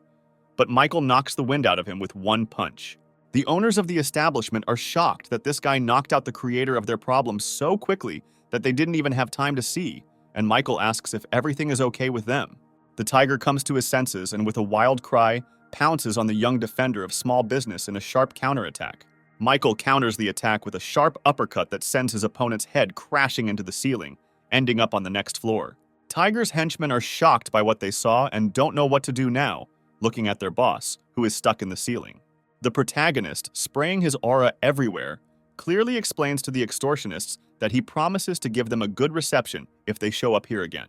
The gang kneels before Michael, begging for mercy, promising that they will never do such a thing again, and will not dare to disturb the owners of this establishment, and then run away, released by the young guy. Johnson looks over the mess in the cafe that was left after their fight, and thinks that it would be a good idea to make the scoundrels clean up before letting them go. The owners ask the guy if he is Michael by any chance, to which he happily replies that they forgot about him. Everyone is happy to have met an old friend. The owners of the establishment note that Johnson was always different from the other visitors, so they could not forget him. Michael returns to Jessica's apartment late in the evening and asks if she is home. The hero finds the girl and asks why she didn't answer his calls. She then turns to face Johnson, and it turns out that it is not Jessica at all, but Sarah Walsh herself. Michael doesn't quite understand what this girl forgot at his friend's house, but she comes up with an excuse, to which she asks why he lives there. But he says that Jessica gave him shelter for a while. Michael notices that Sarah looks great and doesn't need anyone's help at all, even though the master sent him to her. They begin to talk, and during a two-way interrogation, they realize that neither of them can contact Jessica, causing Michael to fear that she has become a target for his enemies. Young Johnson suddenly rushes off to look for his girlfriend, and Mrs. Walsh is shocked that after all this, he takes and leaves her, although he himself recently looked for her. Sarah is not ready to put up with the impudence of a guy who has the recipe she needs and decides to come up with an approach to him. Michael left, and she wonders what kind of person he is, because there is no information on him in the public domain, and comes to the conclusion that it exists, but is protected by higher authorities. Such a guy can be useful for the company, but it will not be easy to control him. The girl cannot come to terms with the loss of such a person, and therefore decides to get him at any cost, since it is very important for her company, and he himself was the first to come to her. Michael wanders alone through New York at night, realizing that the city is too big and he has no information, and therefore it is impossible to find Jessica alone. He is afraid of being late. The hero decides to seek the alliance of the man with whom he promised to have nothing more to do, but he understands that this is his only way out now. John Locke stands in his luxurious office in the middle of a luxurious building that is entirely his own, looking out over the city skyline. His phone rings, and he thinks out loud that this number is known to no more than 6 people on the entire planet, and therefore this call definitely means something. Michael threatens John not to try to trace the call or find the caller, otherwise he will take away everything he gave him, including his life, and then asks for help in finding the director of Apple named Jessica Nightingale, who has not been in touch for 10 hours. He then explains that he should have information about this person in the next 5 minutes and hangs up, leaving the listener in a state of nervous confusion. A man with an interesting tattoo on his arm says that he kept this phone for 3 years and was waiting for this call with impatience. John tells Michael that Jessica is now in the hospital because she received a call about a patient's critical condition. She is still there. An urgent operation was required. The director has already managed to sell the car for $50,000 while she was there. Mrs. Nightingale is very upset. She has already connected all her finances and even sold her car, but there is still not enough money for the operation. Jessica's parents say that they have also already collected all their money and even contacted distant relatives with whom they have a tense relationship and have not communicated for a long time. Jessica's uncle, who obviously has a lot of money, arrives at the hospital and asks what could have happened for them to start looking for him. Relatives beg to lend money for the operation, but the uncle says that his business is going through hard times, and therefore he has no money. The uncle's wife notes that a partner needs to be found for the son of an influential person, and Jessica is beautiful and there is no doubt about it. If she marries, her husband will be promoted. Auntie not quite politely hints that if Jessica agrees to a marriage contract with the stupid son of a rich man, then they will find money for her brother's treatment. Jessica is shocked. Her uncle's wife says that this is the only solution available to solve their problem. The parents are against selling their daughter. A distant relative puts pressure on a girl, saying that her brother is only 14 years old. Can she really calmly watch him slowly die? You are his own sister. But then Michael's questioning cry comes from the door, wondering who it is that is going to marry off his girlfriend. He wonders why Jessica didn't tell him about her brother's illness. For him, as her boyfriend, it's too much, and all the relatives are in shock from what's happening. Jessica's greedy, distant relatives are trying to destabilize the guy, since his existence is not beneficial to them. The girl, in order to prove that Johnson is her boyfriend, kisses him on the cheek, stunning even him. Uncle insists that not every man can afford to pay for such an expensive operation. Michael smugly reports that $400,000, a mere trifle, He paid for the operation on the way to the hospital. Johnson realizes he didn't have time to do it, but he's glad he got here before Jessica agreed to marry him, even though he was found out. Michael laughingly says that the money did not go to the hospital, but directly to the best doctor in New York, Johnson. He will cure the guy in no time. The uncle's wife remarks that for some reason she has never heard of this doctor. The hero thinks that this woman should work as a detective, and he confidently replies that of course she didn't hear, because this doctor is himself. The uncle dies laughing at this statement, and his wife says that if he is a doctor, then she is a god. Two doctors enter and ask the patient's relatives to be quiet. One of the doctors turns out to be Robert Clark's attending physician. This doctor immediately rushes to Michael as soon as he notices him to warmly greet him as a real god of medicine. All the relatives are on the verge of fainting from what they heard from the highly qualified doctor. Michael tries to hide what happened at the Clark's house, hinting to the doctor that they saw each other at the hospital. But the doctor does not accept the information received and directly reports where they saw each other before. Jessica's uncle is shocked that such a scumbag as Johnson can call himself a doctor, and such a well-known one at that. The doctor gets tired of the constant speeches of distant relatives, and so he calls security, who immediately escort them out of the premises. The doctor suspects that they may have rabies and suggests placing them in a dispensary to prevent the spread of the infection. Michael, hugging the doctor, says that despite his average skills, his methods are quite cruel, to which the doctor remarks that they dared to show disrespect to the god of medicine and deserve such punishment. Jessica tugs the guy's sleeve slightly and asks him to help her brother. She and her family will definitely cover the cost of the operation. The doctor convinces the relatives that he will undertake the operation and that he will do it completely free of charge as a token of Michael's merit. The guy doesn't stand aside and quickly writes something down on a piece of paper for a doctor he knows.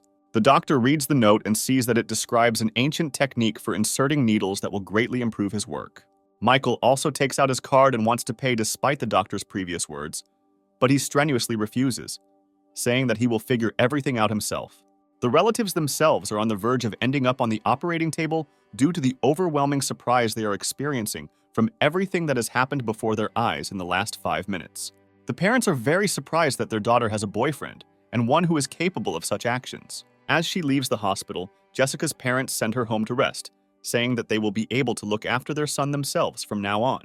Here the father calls his daughter to him and says that he and Michael, while they are not yet married, should not forget about contraception, leaving Jessica in great confusion. Michael, hearing this, further confuses the already hurt girl by saying that he didn't think that her father was so concerned about safety. Jessica is seething with anger and embarrassment, yelling at Michael for eavesdropping on someone else's conversation, to which he merely notes that he simply has keen hearing. Finishing the conversation, Jessica is about to leave for home by car, but remembers that she pawned it, and therefore will try to get it back tomorrow. The guy pretends not to understand what Jessica is talking about and says that she left him the keys to her car. The girl throws herself into Johnson's arms, warmly thanking him, who clearly did not expect such an outburst of feelings. Already behind the wheel of the car, Mrs. Nightingale asks why Michael is helping her so much, to which he says that she might find out about it tomorrow. The girl feels cold, saying that the air conditioner is broken. But Johnson realizes that unfortunately everything is not so simple. He feels the spirit of extermination nearby. The guy asks Jessica to follow all his instructions exactly, and he jumps out of the car, telling her that she needs to go home to the apartment and not stop, so that she does not hear from behind. Next, the girl needs to hide in Michael's room and call the last contact from his phone and ask him to send the strongest person to her within 30 minutes. And when people come, do not resist, wait for me. Michael is left alone on the road, watching Jessica's car as it turns the corner. A black car drives up to him, from which two figures emerge. The guy says that it is time to meet the enemy. The man who killed his family 5 years ago appears before him, claiming that he didn't think any of the Johnson family were still alive. Michael asks if the man wants to kill him, and the man laughs and says that the guy is a real scumbag and doesn't deserve him to want to kill him and sets his driver on him.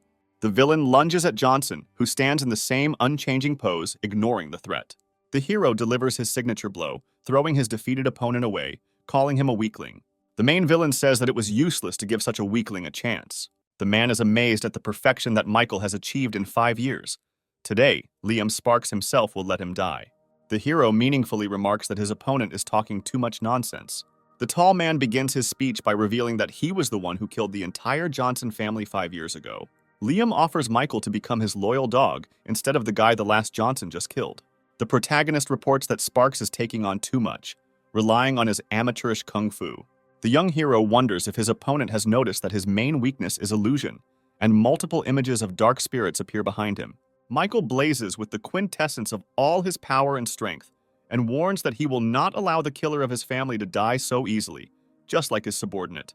The main villain can't believe that there is such a young master in America. He himself has been cultivating for 40 years, spent countless efforts and wealth, and only just became a master. Even though he doesn't understand how the guy achieved such a result in such a short time, the gap in experience between them is colossal. Liam screams about his intention to blow Michael's head off, and all blazing with anger, rushes into the attack. Young Johnson blocks his opponent's deadly attacks, ignoring his skill and training. Michael notices that Sparks was able to cause him some minor damage in the form of scratches on his arms, albeit more severe than he expected. Liam, meanwhile, is bleeding from his eyes and mouth, and is horrified to discover that he broke his fingers during his attack on Johnson. Michael, with a smug smile that even the spirits of darkness behind him would envy, wonders if this is the gap in experience that his opponent spoke of. The protagonist, blazing with magic and hatred, shouts that today, Liam Sparks, the killer of the Johnson family, will pay with blood for his actions and rushes into the attack. The villain hopefully notes that Michael decided to attack him in the air and believes that this is his chance to win, thinking that his opponent is still extremely inexperienced. Sparks focuses all his power into his left hand and delivers a critical blow, cutting off the legs of the last Johnson. The main villain, with a smug smile, arrogantly asks how Michael plans to fight without legs. But a moment later, with horror in his eyes, he realizes that it was only a transformed illusion, calling out to the higher realm. Johnson at this point performs his true strike, filled with all the power of his magic from behind the doomed opponent. The main character's blow sends Liam crashing into the road, breaking off huge chunks of the roadway with his body. Michael stands in the night, over the place of his enemy's defeat, blazing with magical power. He notices that his rival is still alive and says that the villain, as befits a master, is thick-headed. Sparks, his face mangled from the blow, whispers that the guy's superiority over him is impossible. Michael lifts Liam Sparks by the hair and asks him to answer one question, and then the guy will think about whether to burn his enemy alive.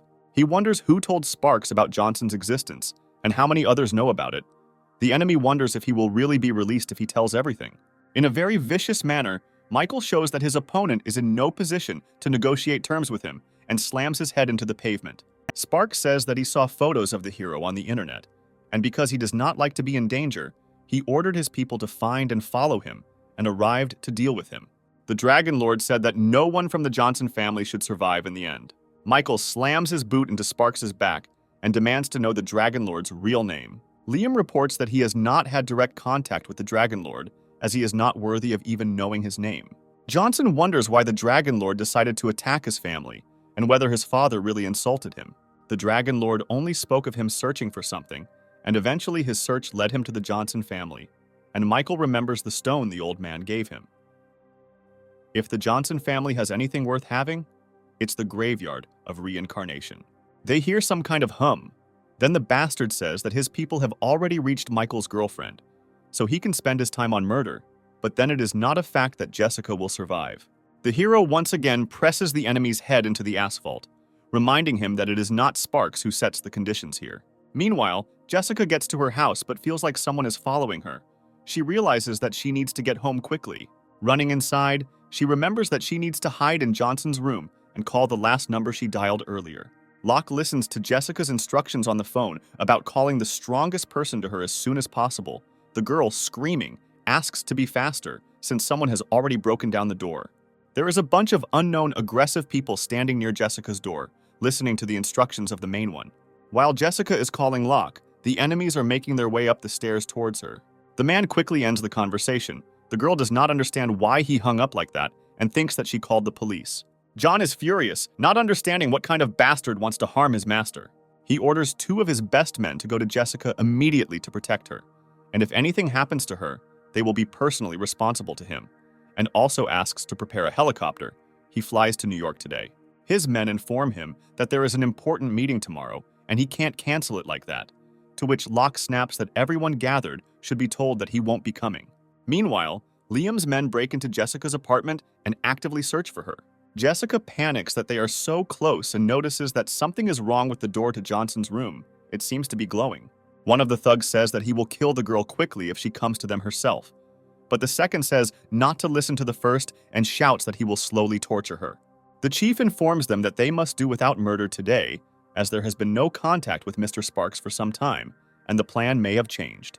However, he also means that he does not forbid her to play with it for a while, leaving his colleagues delighted. One of them hits the door with all his might, but it does not give in to this inhuman onslaught, and the one who hits it is shocked that the door remains intact after his attack. The one who hit the door bursts into blue flames, and fiery spirits gather around his head, filling him with flames from within. The burned thug falls to the floor with hellish screams and stops moving. His accomplices do not believe that he is dead. The smartest one notices that it is impossible to deal with this door by brute force. This time, Mr. Sparks has come across someone who is not so easy to kill. One of them offers to open the lock of this door, taking out of his pocket the tools necessary for breaking in. Jessica sits on Michael's bed in horror and realizes from the sounds that someone has died behind her door. She sees the door begin to slowly open, and from behind it appears a hand and a mask, the person wearing it, frighteningly saying that he has arrived. Jessica is horrified to hear compliments about her beauty from these thugs. She does not understand at all what they are going to do to her. 3 strange figures in suits and masks stand in front of her. One of them says that she lost her brother trying to catch her, and therefore the girl will have to compensate for this. The same figure reaches out to Jessica, who, blue with horror, begs Michael to save her. Out of nowhere, a throwing knife flies by and pierces the offender's head, leaving him no chance of survival. A figure of Locke's assistant, who is supposed to come to Jessica's aid, appears in the window. The thugs are very angry about the loss of another brother, and besides, the blow was dealt from behind. A second bodyguard appears from behind and plunges a knife into the skull of another masked man. The main thug, left alone and hearing that the bodyguards have arrived on Locke's orders, understands that he has no chance of survival. He tries to surrender but is too late, because the fatal blow has already been prepared for him by one of the guards. The bodyguards bow to Jessica, saying that they are Mr. Johnson's men, and Jessica does not believe that she is saved. Michael drags his enemy to the cemetery, casually dragging him along the ground by the scruff of the neck. He throws the body near the grave of his parents and addresses them, saying that he came to see them on the anniversary of their death. Michael kicks Liam's mangled body and demands that he kneel before his parents. Sparks mumbles that he is the master of an entire generation. It would never happen that he would kneel before ordinary people and ask them to kill him. Johnson grabs him by the hair again and slams him against the tiles 6 times in a row to convey to the cripple the seriousness of the guy's intentions. And then he decides to make a sacrifice to his parents by killing Sparks. He swears that everyone who was connected with the tragedy in their villa will be personally sent to hell by him to atone for their sins. Jessica shows up at the cemetery in the morning with flowers. The sun is shining all around. She talks about what a busy day yesterday was, and what a mysterious person Michael is. At first, she mistook him for a charlatan, similar to a former deceased classmate. She would never have thought that it could be him. The flow of thoughts is interrupted by her discovery of Michael at the grave, drunk, at the very grave where that classmate is buried with his family. Jessica realizes that he was an old acquaintance of hers all this time. She realizes that she should have guessed earlier. Now, the girl understands the origins of the reasons why the guy protected her and tried to solve her problems. She considers herself stupid for not noticing this earlier. She cannot imagine what he had to go through and hugs him tightly. Jessica sympathizes with Johnson, understands how much pain he was in, and says that now he won't have to go through all this alone. She turns to the grave of his parents and talks about how she didn't believe that Michael would return. But now she will look after him and not let him do anything stupid, even though he has already grown into a good, worthy man. The guy asks where Jessica came from, since he is still drinking, to which she exclaims that it is time for him to stop. He needs to go home already. Jessica takes a drunk Michael home to shower and go to bed. The confused guy points out that Jessica is not his wife to take care of him like that, and she replies that until he finds himself a wife, she will do her duties for her. Michael thinks that maybe this is exactly what his parents would like to see instead of revenge for them. 3 hours after the couple left, Lucy Vox appears at the cemetery and discovers the sacrificed Liam Sparks at the Johnson family's grave, and does not understand who could have done such a thing. She puts together in her head the death of the Burke family and this murder and realizes that they are somehow connected. She wants to immediately check all the cameras near the cemetery to find out who did this. Jessica and Michael are sleeping peacefully in bed in their apartment, but are awakened by a knock on the door. A sleepy Jessica wonders who's knocking on the door. Michael comments on how he doesn't often overdo it with his drinking, and then notices that the girl somehow ended up in his bed. He ironically asks if she really desired him, to which Jessica sharply and angrily replies that she doesn't need him. They have a nice fight, and the girl says that he is a bad guy who got drunk and slept with her in his arms, so she only thinks about how to get rid of him. Their argument continues. Michael points out that Jessica is his temporary wife and therefore should hug him, and the girl says that it is not normal when he is so drunk and smells like alcohol. Jessica asks Johnson to open the door since she can't do it like this. Michael heads to the door. Anna Clark appears on the threshold, and the hero is very surprised by her arrival. She reports that Michael promised to come to her father's for dinner, but he didn't answer his calls, so she decided to come to him. The girl notices the guy's athletic build, which she had not noticed before, and Michael makes an appointment for 7 o'clock in the evening at a certain place. The Clark family realizes that they don't know where the place Mr. Johnson mentioned is, but their driver sarcastically remarks that he knows where it is. Robert talks about the high cost of the restaurant they are about to go to, and the driver says that it is just a street with snack bars and shops where the price of a dish does not exceed a couple of dollars. The father and daughter are confused by such news. The owners of the diner do not understand what kind of car has pulled up to them, but they know very well that it is terribly expensive. They do not understand how a person with such a car could come to their restaurant. Michael appears behind them with a girl and happily announces that it was he who invited them, and that it was time for the hosts to set the table. Mr. Clark, getting out of the car, immediately understands why Johnson chose this place. But his driver and daughter do not share his enthusiasm. Everyone sits down at a simple but spacious table with a pile of delicious and juicy shashlik from Michael's childhood. Robert talks about how the food here is really good, but there are no customers at all, and he decided that this needs to be fixed at all costs. Hearing the rich man's orders to his subordinate, the cafe owners are puzzled about how powerful this man is, and the reason he is here is because of Michael. Johnson thanks Clark for helping the establishment and takes a direct interest in the Taizin Group, which was previously owned by his family. The businessman says that after the incident 5 years ago, the company's future became very unclear, and wonders why Michael needed information about this company. Suddenly it dawns on him, and he realizes that Michael Johnson is the very heir to the company who supposedly died that day along with his parents. But he learned medicine and returned. Michael understands that his interlocutor has already guessed everything, but still says that he wants to revive the company and asks Robert what he knows.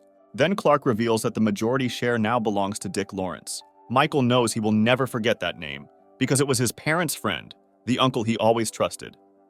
But it was he who gave his father the invitations to that damn party when his parents were dead. He smiled to please the man from Washington. Jessica, seeing Michael's anger rising, tries to calm him down by placing her hand on his shoulder, to which he replies that she doesn't need to worry, and he's fine. Clark wonders if he understands Johnson correctly, that he wants to unite and return the Taizin Group to its former glory. Anna notices that her father is shaking. She thinks it is from nerves, but soon realizes it is from determination to unite with Michael Johnson. Michael asks Robert if he is afraid for his family, to which he replies that businessmen are always after money, and if he can count on 10% profit, then he is in business. Jessica notices that Clark has changed his usual strategy in order to continue collaborating with Johnson. Michael decides to accept the businessman's offer because he seems sincere and in return says that he will always help his family. The couple walks through the city happy, discussing how Michael's father would be happy if he could get the company back. The hero understands the surveillance, but understands that these are John Locke's people who sent them for protection. On the way home, Jessica suggests they have dinner, to which Michael replies that he is not hungry. Michael is going to thank Locke for saving his girlfriend. Johnson makes an appointment with his agent, preparing to meet him at 8 o'clock in the evening at the Imperial Club, where they will not be disturbed. Michael wonders who this John Locke is, because he invited him to the coolest club in New York. You can't even get in for money, and it belongs to John himself. Lucy Vox and an unknown man head to the Imperial Club, discussing the death of Liam Sparks. She proves to her father that it was not an accident, since at the last moment, someone erased all the evidence. The club is full of various martial arts masters. Today there are significantly more of them. Even strong ones have appeared. They talk about an old man who is the local administrator, and it is because of his strength that the club has nothing to do with politics. Lucy wonders why a club with such power hasn't taken over every family in New York. Her father explains that the reason lies in the man who stands behind that powerful master. His name is John Locke, and he is the governor of an entire region. Lucy understands how much power this man has, and her father asks her not to think about the governor, since the difference between them is too great. The daughter and father separate to unwind before an important meeting. She can't get Sparks' sacrifice for the Johnson family out of her head, although they should all be dead. She wonders if any of them could have survived, and notices Michael. The girl thinks that Johnson could not have been here, since he would have been a beggar if he had survived, but no one would mind if she personally verified her theory. Lucy greets Michael kindly, but then says that she was mistaken and mistook him for an old friend. She notes that since the guy ended up in this club, he can't help but know her, and so she hands him her business card and tells him to contact her if he needs help. Michael angrily knocks the card out of the girl's hands and asks again if he heard correctly about the Vox family. The girl is confused by the guy's impudence, and he tries to drive her away even more persistently. The girl cannot stand such an attitude towards her family and is going to slap the impudent guy. Then the administrator appears and demands that this be stopped immediately. Lucy tries to start a conversation with the Grand Master, flaunting her origins, but he brushes her off and yells at her to get lost because he doesn't care about her or her family, and if she doesn't get out right now, she won't set foot in the Imperial Club again. The girl is terribly offended and quietly leaves because she doesn't want any big trouble. The master begins a conversation with Michael, noting that Locke has not yet arrived for the meeting, although it is already time, and suggests that something might have happened on the way, but the governor will be here soon. The administrator wonders why this guy can be so disrespectful to the governor himself. Who is he supposed to be? Here, John Locke himself appears along with his bodyguard. The master bows before the governor and his authority, greeting him in every possible way, noting that he is still as strong as he was a year ago. Michael is displeased to report that Locke was a full 2 minutes late for making him wait so long. The governor kneels before Johnson and asks him not to be so angry. The governor's entire retinue is shocked that their master is kneeling before some nameless guy. Locke calls Michael a lord and says that he hasn't had it easy as it is, and behind him, his subordinates realize that this guy is the same legendary lord that the governor has been talking about for a long time, as is known. John Locke, the governor, controls all the powerful underground power of New York, but initially he was just a dummy. Locke himself repeatedly emphasized that the real owner is the ruler, and not him. Locke's subordinates, who only now realized who is in front of them, kneel before Michael, calling the guy a great ruler. The protagonist orders John to throw his men out so that they are left alone. The governor sends them out the door, specifying that no one should interfere with the negotiations, and if someone appears, they must kill the person who came. John tells the Lord that now they are alone and no one will hear or disturb them, to which Michael asks why he received such a nickname. Locke recalls an incident in the Devil's Valley several years ago when Johnson saved his life. John and his brothers were then surrounded by martial arts masters and would have undoubtedly died if Michael had not come to their aid. At first, Johnson didn't care about these people, but when he found out that they were from the same area of New York as him, the hero simply couldn't pass by. He used the talisman given to his teachers to destroy those masters. Governor Locke says that after that incident, he can't help but respect and appreciate Michael, and the reason he calls Johnson a master is because of the order. Michael doesn't understand what the order has to do with it, but after John shows it, he is very surprised. The boy, depicted against the backdrop of a huge dragon, looks very much like the god of medicine himself. Johnson asks Locke if he knows who made the boy look like him, to which the governor replies that the order is 100 years old and was made long before Michael saved his life. Forgery is impossible. Michael incredulously asks Locke where this order came from, trying to catch him in a lie. John swears that this thing is a family heirloom, passed down to him by his grandfather, who literally gave the concept of the word feng shui when it was predicted that his family would disappear in 100 years. He used a secret technique to break through the heavens, where he learned that he needed to find the Lord with purple dragon magic. He then spent 20 years of his life on this order, hoping that his fate would change forever. And his last words were that Locke would meet the Lord engraved on the order in 100 years, and his last name would be Johnson. So John would not miss this opportunity, because he was guilty of the extermination of his clan. The young hero believes that Locke is somehow greatly exaggerating his importance, and then remembers that the master said that Michael's fate is special, that it is the fate of a ruler with the magic of the purple dragon, which is why he saves Sarah Walsh's life here, since such a ruler is able to break through the path to heaven and change the fates of others. The governor says that he knows about the incident with the Johnson family 5 years ago. Over the past couple of years, he has been developing his strength. But if he is given a little more time, he will definitely help the ruler in defeating his enemies. To which Michael sharply replies that his family does not need others to avenge them, and if Locke interferes, he will never be on his side.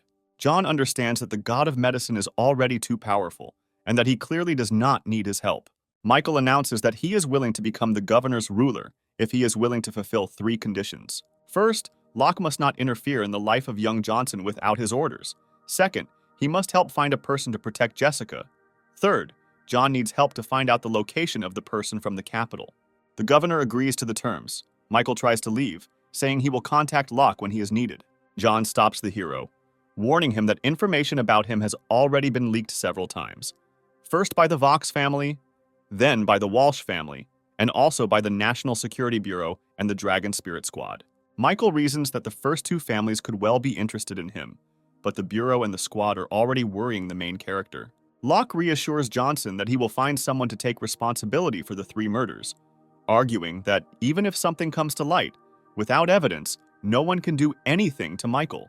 Johnson says goodbye to the governor and goes outside, wondering why Lucy Vox was looking for him. Here he unexpectedly meets the girl herself on the street, who demands an apology from him. Michael doesn't intend to answer the girl and starts to talk out loud about how he needs to buy a car so that he doesn't have to walk home so late at night. Lucy is furious at the guy's behavior. She begins to glow in some kind of force and attacks Michael. Michael grabs the girl, who is already flying, by the hand and throws her back onto the road. Johnson's ex-girlfriend can't understand how this happened, because she is quite good at martial arts. Michael stands over a very unhappy, defeated girl who has broken through the asphalt with her body. An upset Vox tells the guy that he can't insult her family like that. Whoever he is, he won't be able to stay in the Imperial Club forever, and then she will kill him.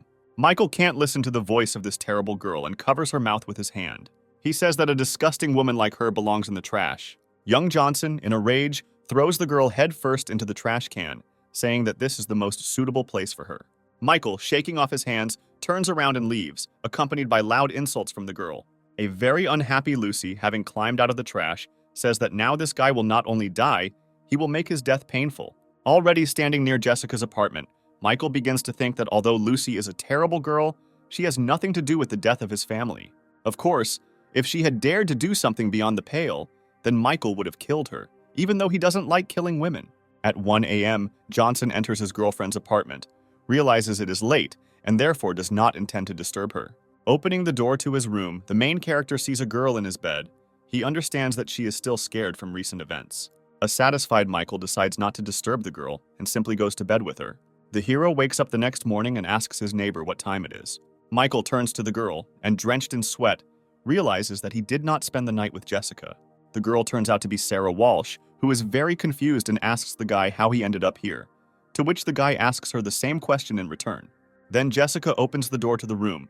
Shocked by what she saw, she asks Michael what he is doing here, because he said he would not come that night. Everyone is very awkward. Jessica, burning with shame, asks if there was anything between these young people that night. Michael remembers telling his girlfriend he wasn't coming home so she wouldn't worry and go to bed. And Sarah thinks that if she hadn't had too much to drink yesterday, she wouldn't have found herself in such an awkward situation. Yesterday, Sarah's mother came to visit and told her that the situation in their family had changed a lot, and now she had to return home and marry someone. The girl was very upset, and so she came to her friend, and they drank heavily, and as soon as she got drunk, she immediately fell asleep. She completely forgot that Michael was living with her, and was very upset that she slept in the same bed with this womanizer. Now her reputation is tarnished.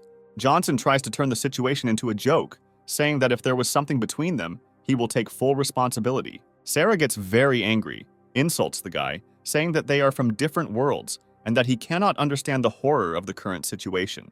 A distressed Michael leaves his room and his phone rings, revealing it to be Robert Clark. He tells the guy that his people have dug up information on the Tizen group, and to get it back, he needs to get Dick Lawrence's signature and destroy the Black Eel group that controls the company itself. Michael promises to fulfill all the conditions, to which Clark promises to return the company within 3 days after that, reasoning that if Johnson can do this, then his capabilities are simply beyond imagination.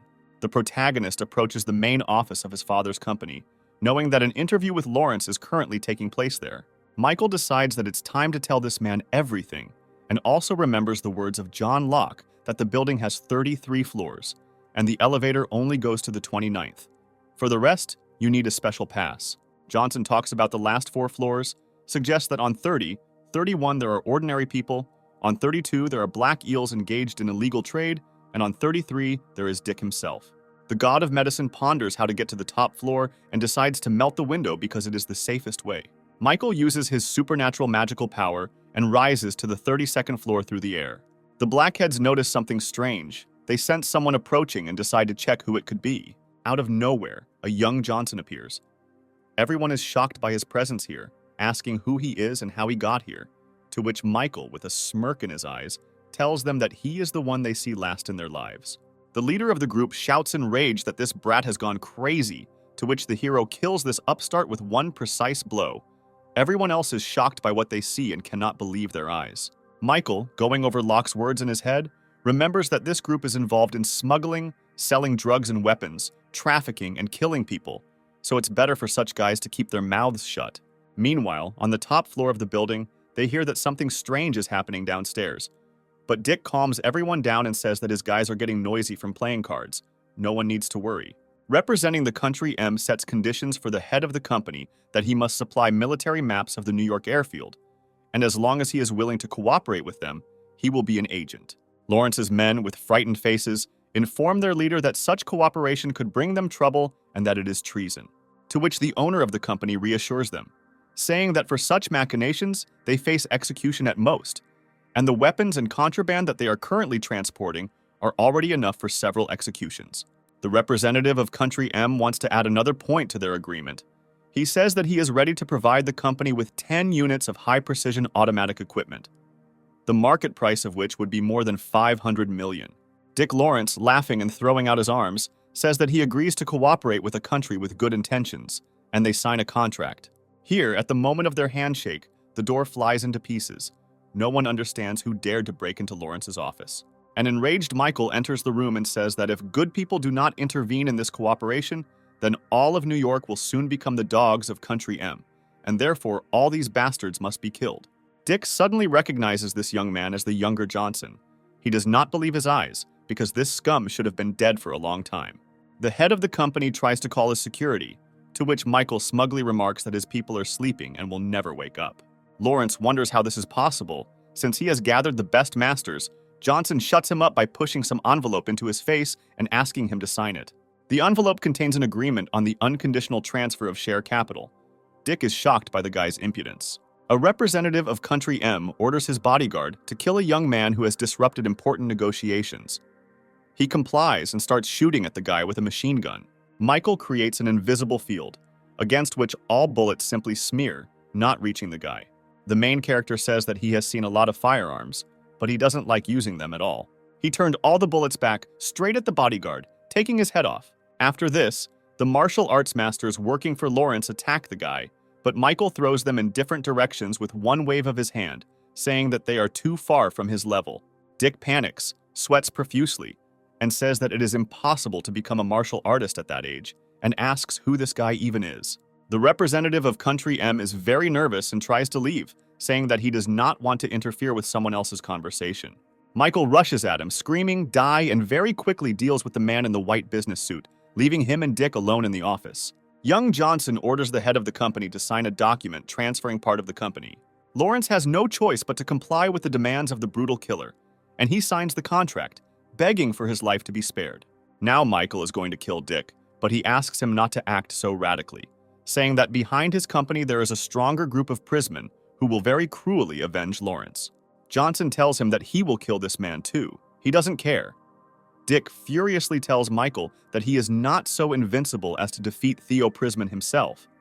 He is also a master, and in the event of Lawrence's death, he will kill not only the hero himself, but also his entire family.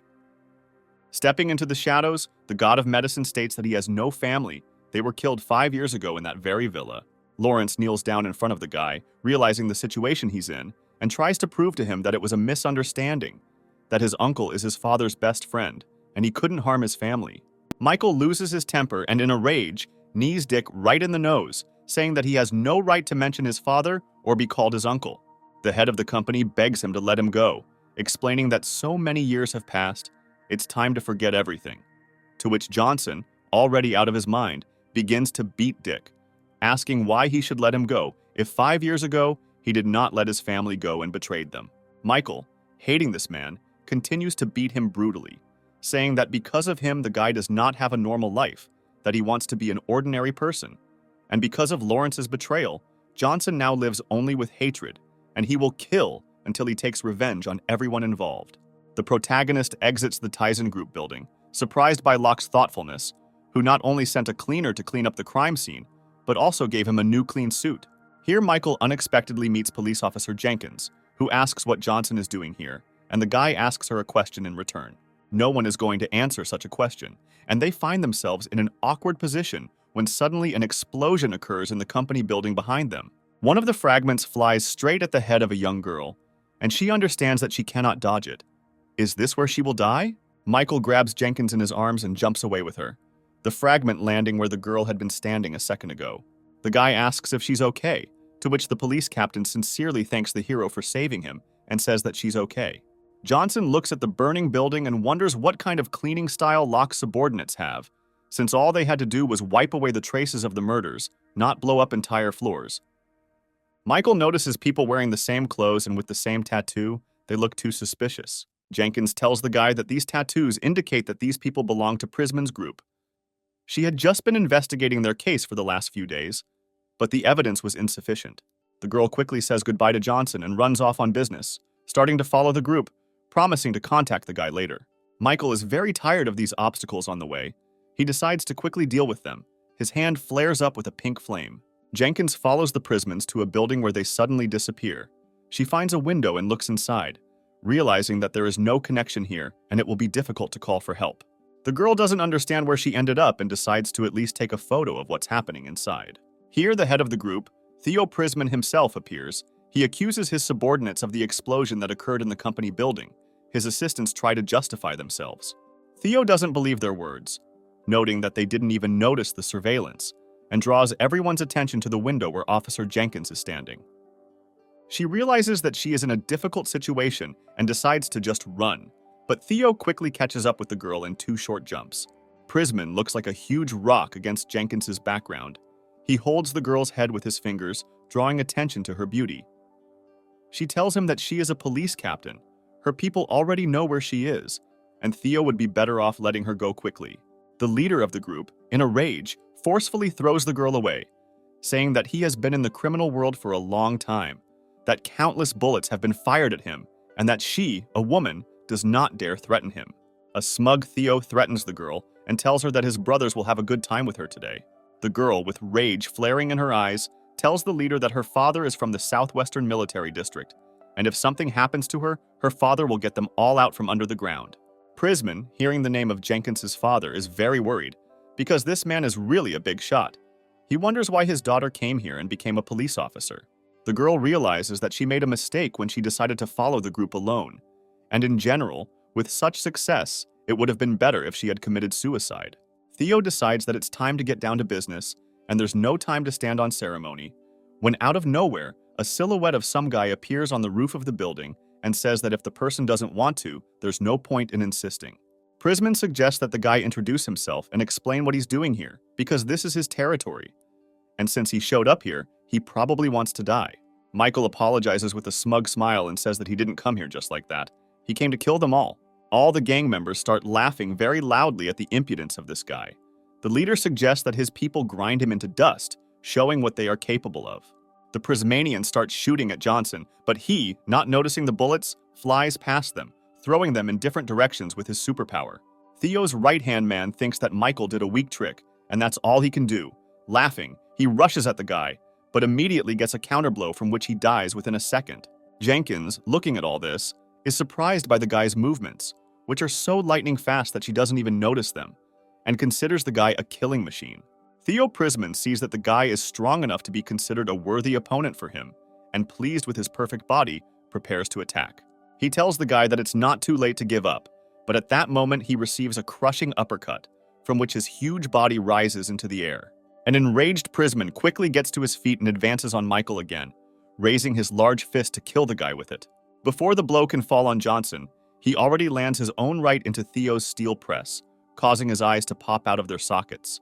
The leader of a powerful group realizes that the guy is much stronger than him and offers to negotiate, promising weapons and women. Michael doesn't want to listen to these empty words and deals the final killing blow to Theo, sending him to the next world. Jenkins, in indescribable shock, looks at this powerful guy who destroyed a great group in a few minutes. Johnson approaches the girl. She panics and asks what he wants from her. The guy reaches out to her. Jenkins is afraid that he wants to silence her. The guy spreads her injured legs. The girl, calling him a pervert, tries to break free. She is upset that she considered him good, and he decided to take advantage of the situation. Michael, not even outraged by the girl's behavior, explains to her that the bones in her legs have shifted and many cracks have appeared, and if she does not want to remain disabled, she will have to trust. The girl relaxed and allowed the guy to help her. The god of medicine directs his power into the girl's body. She feels good. Energy spreads throughout her body. The very happy girl thanks the guy and says that if he decides to become a doctor, then great success awaits him. And he replies that he does not want to and suggests that Jenkins collect phones from all members of the group. They will definitely contain evidence. Michael himself intends to leave, and when the girl asks where he is going, he replies that he has not finished all his business yet. The police arrive and discover the entire gang, including Theo Prisman, whose face shows that he saw something terrible before he died. Already changed, Jenkins calls her brother and tells him in detail what she witnessed. The older brother immediately goes to New York to help his sister and asks her not to approach this guy under any circumstances. Michael walks through the sunny city, remembering the previous night, arguing that killing a person is easy as long as it doesn't involve blood feud, which is what he's after. Here he notices Sarah Walsh in the cafe window, drinking tea and musing that the life of the rich is quite good. Johnson decides not to notice the girl and passes by, but Sarah herself accidentally sees the guy and runs out into the street after him, asking him to stop and wondering where he is going in such a hurry. Michael pretends that he was just passing by and didn't even see Mrs. Walsh, but since they met by chance, she can treat him to a cup of coffee. The young people again begin to discuss the situation that happened the night they ended up in the same bed. Then Megan Walsh, Sarah's mother, comes out of the cafe and asks her daughter who the guy next to her is. Sarah, alarmed by her mother's question, pretends that Michael is her boyfriend. He is very shy and therefore embarrassed to speak. The mother is outraged by her daughter's behavior. She reminds her that if that man finds out that Sarah is having an affair with another, the entire Walsh family will be in danger, and therefore she is taking her daughter home today, from where she will never leave again. The younger Walsh, in a panic, tries to convince her mother that she is a person and not just property, to which Megan sharply replies that a daughter has no right to disobey her father. Michael intervenes in a mother-daughter argument, grabs Sapa's hand and pulls her aside, telling her mother that she is already pregnant with his child and he is ready to take full responsibility. The girl, not understanding what is happening, quietly asks the guy what he dared to do to her that night. Michael asks her to play along for her mother. Sarah, with an embarrassed face, demonstratively strokes her stomach and says that she just felt a push. Michael thought that the girl had overplayed her hand, but he needed to hold his ground and get her out of here, even though she hadn't asked for help. Moreover, when Sarah almost agreed to return home, a bloody mark appeared on her forehead, considering that Johnson, at the request of the old man, must protect her. Then this mark definitely means something. The distrustful woman asks her daughter if this guy is telling the truth. Sarah understands that this is her chance for salvation and tells her mother that if that man found out that she lost her virginity with another, he would definitely give up. Megan, in a rage, attacks her daughter, insulted by her behavior, and orders her to immediately return home, where she will have an abortion and she will never leave the house again. Michael stands up for the girl, grabs the woman's hand, and asks her not to treat Sarah like that, to which Megan yells at the guy not to dare interfere in their family's affairs. The insulted Johnson promises to return to this miss in 6 months and show who really deserves respect here. And now he is trying to take Sarah away from her rude mother. A disgruntled mother calls someone on the phone and asks for more information and investigation about a man named Michael Johnson from New York. Left alone with the guy, Sarah tries to apologize for her mother's behavior, explaining that she is not such a bad person, although she has different values in life. Mrs. Walsh, looking at her savior, notices that he is even a little handsome, and Michael at that moment thinks about the words of the old man who asked him to protect this girl. Here Johnson stops a taxi, quickly says goodbye and drives away, leaving Sarah completely bewildered by the guy's behavior. Michael rides in a taxi and reasons that he needs his own power and might. He already has Locke's support, but he is more suited for dark deeds, not for legal ones. Johnson asks the driver to take him to Robert Clark's address. Half an hour later, the guy is sitting in Clark's living room, and Clark is wondering why such a great man has visited him. Michael hands Robert an envelope with Dick Lawrence's signature and informs him that he has fulfilled all the conditions. Silent questions arise between the interlocutors, so Johnson also decides to mention that he has dealt with Prisman's group, and now further actions depend on Robert. An inspired Clark announces that now in 3 days he will settle all the problems and the Tizine group will be revived. Michael also asks about the Walsh family, to which Robert replies that this family is very powerful. The assets of their company are terrifying and far from comparable to the current situation of the Tizen Group. He suspects that this young man is going to take over this family as well. Johnson turns it into a joke, saying that he was just asking what was going on. But Clark understands the guy's true intentions. Michael asks Robert an important question. Will he dare to go against all of America if the guy gives him a sword? Clark wonders if the sword is the Tizen Group, mentioning that his company is much more influential. Johnson begins to explain that he can give Robert a force similar to Prisman's group, only even more powerful, as well as a lot of super profitable products, and wonders if Clark will then be able to elevate the Tizen Group above the Walsh family in 6 months. Robert intends to help Michael, but what the boy can give will not be enough. He also needs strong public support. The old man is afraid that he will not have enough time because he is no longer so young. Johnson reassures the old man that he can solve the problem with society and his age himself. He hands the old man a magic pill, saying that it can extend his life by 50 years. Taking the magic pill from his friend's hands, Clark happily agrees to the medicine god's cause. Michael bids Robert a casual farewell, saying that he has a ready-made company waiting for him in 3 days, leaving Clark to his thoughts about how radically his life has changed and what he can achieve by following this guy. It's late in the evening when young Johnson returns to Jessica's apartment. As he enters the room, he sees Mrs. Nightingale and Mrs. Walsh, who are very surprised by his arrival. Michael, turning to Sarah, asks what she is doing here. Has she really decided to push Jessica and him out of their apartment? To which the apartment owner is shocked that he already considers this apartment to be theirs. The unfortunate Mrs. Walsh explains that her company Apple has now been taken over by the family, her bank card has been frozen, and now she has nothing and nowhere else to go. Michael asks where she is going to sleep, warning that he will not share a bed with her. Jessica interrupts the guy, saying that Sarah can sleep with her. Johnson sarcastically asks Sarah if she is really going to live off Jessica. Walsh complains that she is not going to live like that. She just doesn't have a job yet, and Nightingale thinks to herself that it is Michael who is living off her. Mrs. Walsh casually asks the guy if he might want to give her a job, to which the guy says that he might, and she is shocked. Michael offers Sarah a place in his company. Remembering her great experience, she promises to do everything possible to make his company flourish.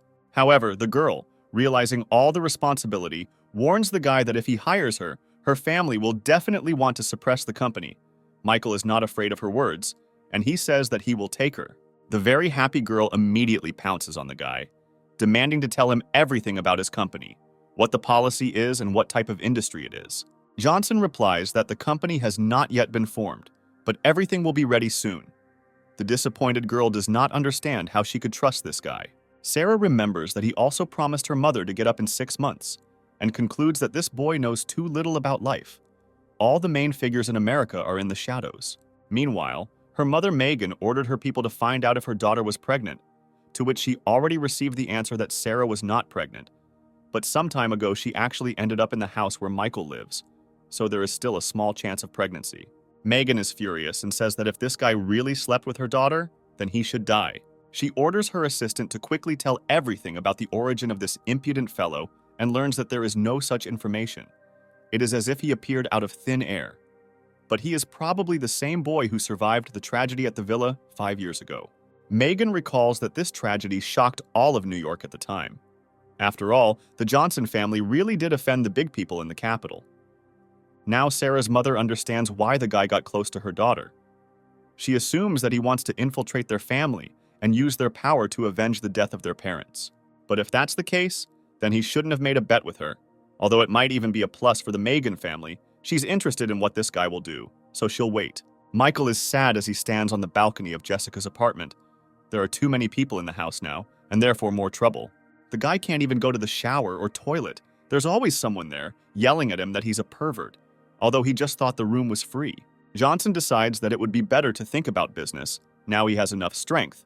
Given the support of Locke and Clark, plus his recipes, he just needs to win public opinion. Here the guy feels that someone is following him. He decides to play cat and mouse with this person, and pretends to go back to the apartment. The mouse turns out to be the older brother Jenkins. He is watching Michael from the roof of the neighboring house. But so far, he does not notice anything unusual. This guy behaves like a normal person. At one point, the elder Jenkins notices that the guy is missing. He looks around in panic and manages to notice Johnson's body flying towards him. The guy strikes the follower, but he dodges, not wanting to directly meet Michael's power. Junior Johnson, a little shocked, decides to strike again, but also misses the target and only destroys the roof of the building. Michael shouts that his opponent cannot win, and his opponent is already behind him, hoping to strike. The main character repels the attack without any problems. Without even using his limbs, he simply covers himself with a shield made of his strength. The opponent, with horror in his eyes, realizes that the information was wrong, and Johnson is not just a martial artist, he is a real cultivator. There is a silent pause, during which the elder brother Jenkins ponders what he should do in this situation, and about Johnson's strength, because people like him can easily suppress many ancient warriors, because such people do not improve in martial arts, but in immortality. But a cultivator doesn't necessarily have to be stronger than an ancient warrior. At least the strongest martial artist can theoretically defeat a cultivator. The main character suddenly appears behind him and delivers a crushing blow with his foot to the opponent's torso. After a missed attack, the guy goes into a free flight, which is interrupted by the nearest wall, which ended up on the road. Now, many cracks appear on it from a strong collision. The defeated man, in a strong panic, screams that he just wanted to talk. But how can he do it if Michael is so eager to kill him? Young Johnson wonders who could have sent a spy to him, the Walsh family or someone else, to which the supposed enemy replies that there is no conflict between them, and then hands over his documents to the victor. Michael makes sure that it is indeed not one of his enemies, but the captain of the Dragon Soul Special Forces, Leslie Clinton, who confirms this in every possible way and asks to let him go. But Johnson has never heard of any such captain, and so he asks incredulously how long he has been following him and preparing to deliver a magical blow.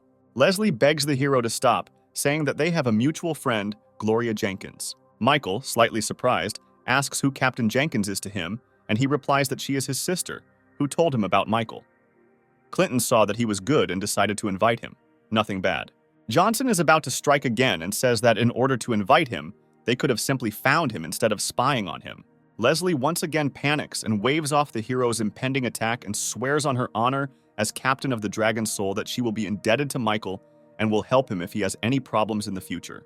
The protagonist, thinking about Leslie's situation, begins to think about using it to strengthen the social influence of his Tizen group, which needs it for development.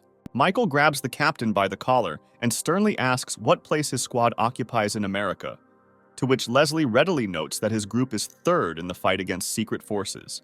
Michael believes that this is enough for his company and sets a strict condition that Clinton will be released only if he signs a contract with a company in New York. The captain asks if he understood correctly that Johnson wants the company that previously belonged to his father to be taken under the squad's wing, to which Michael answers in the affirmative and says that he has a special case, but he can contact his superiors, and even if they do not agree, he will find a way to solve this problem.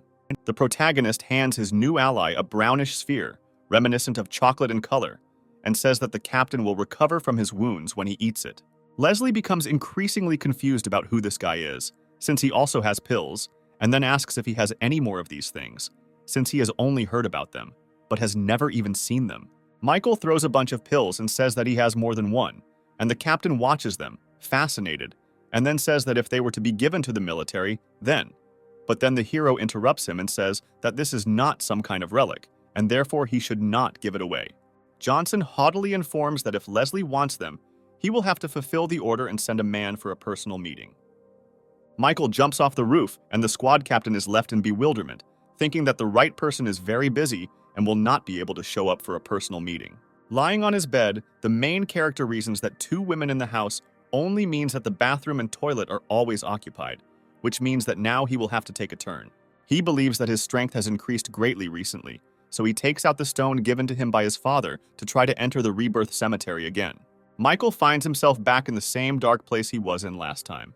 Johnson notices that his head doesn't hurt, and he doesn't feel any discomfort, and the cemetery doesn't try to push him away. Is it because of his strength? Michael stands in front of a huge, magically burning tomb with many different swords stuck in it. The main character is going to summon the fist of Death-Clawed Crank, but does not quite understand how to do this, and therefore tries different magical effects on the grave. Sarah and Jessica are talking in the middle of the apartment about how Walsh needs to take care of some things today, and therefore there is no need to cook for her today. Johnson, sitting nearby on the sofa, thinks that he has already tried everything possible to move the grave. Is his strength really not enough? The guy understands that he needs an alchemical furnace for strengthening, but he was supposed to go to the auction for it today, and Jacob Sanders never called him, although he doesn't even have a number, so he should check on him. Johnson's phone rings and he assumes it's Robert calling about the work he's done. The head of the Clark family actually calls and says that Michael's father's company is now under his control, along with all of its employees. Dressed in a smart suit, Robert announces that he has a couple of formalities left to sort out, and in 2 days they can arrange a ribbon cutting. Michael is glad that the old man did not deceive him, and says that by that time, all of New York will know that the Tizen Group is back. The main character reasons that Leslie still hasn't contacted him. He couldn't just leave the game without warning. Jessica and Johnson hear a knock on the door. The girl does not understand at all who could appear at such a time, but Michael understands that it is almost certainly Jacob. Out of breath, Sanders starts talking quickly from the doorway, saying that he waited all morning, but Johnson never showed up, so it took him some time to get here. They were about to let him in, but Jacob said that it was not necessary and handed over the invitation letter to the auction, sadly informing that something had happened in his family, and therefore he could not go with Michael.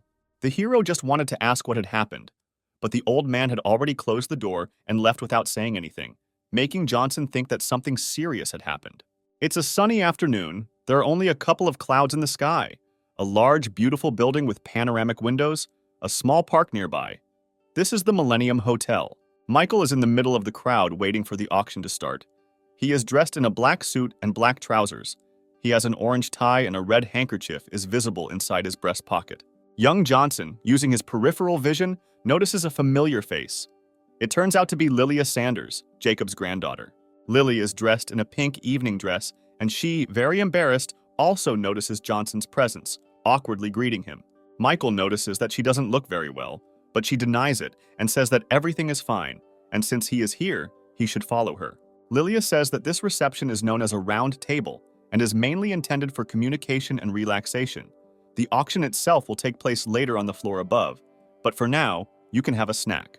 Some strange individuals sarcastically remark that the girl appeared here, and so quietly as a mouse, and then they say that it is even stranger that she came at all, since the Sanders family could not defend themselves. The protagonist tries to find out what happened to Lilia's family, but she says that Dad will definitely figure everything out, and Michael is a guest, so he should concentrate on the auction. Someone calls out from behind Johnson. It turns out to be Sarah Walsh.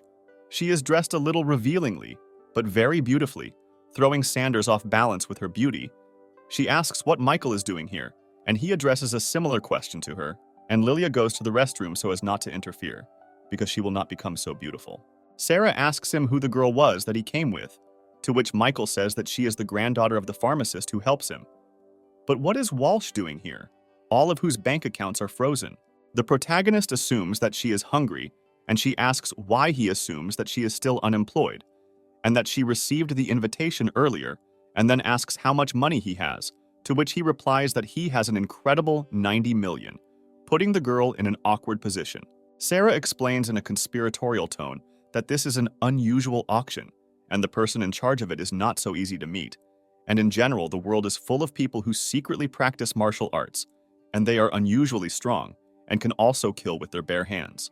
Clearly unimpressed by this news, the protagonist feigns fear and surprise, leaving his fellow traveler in an awkward position.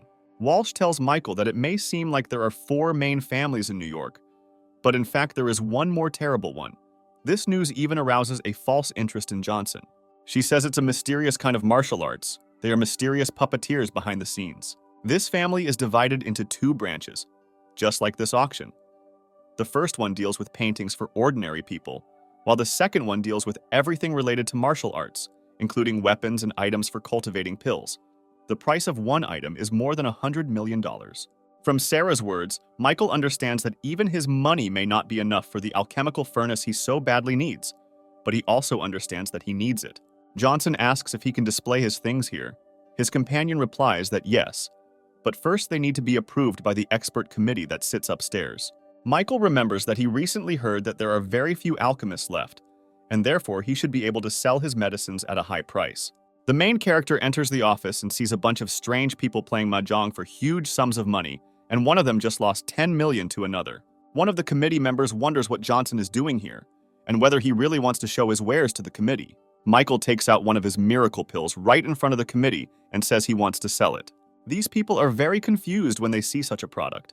Some say that such pills are always filled with energy. Some doubt that there are any left, another tries to say that he knows better, and the last one even wants to continue the batch as soon as possible. Upon closer inspection, the commission members notice that they are not holding an ordinary pill, but one with a real pattern.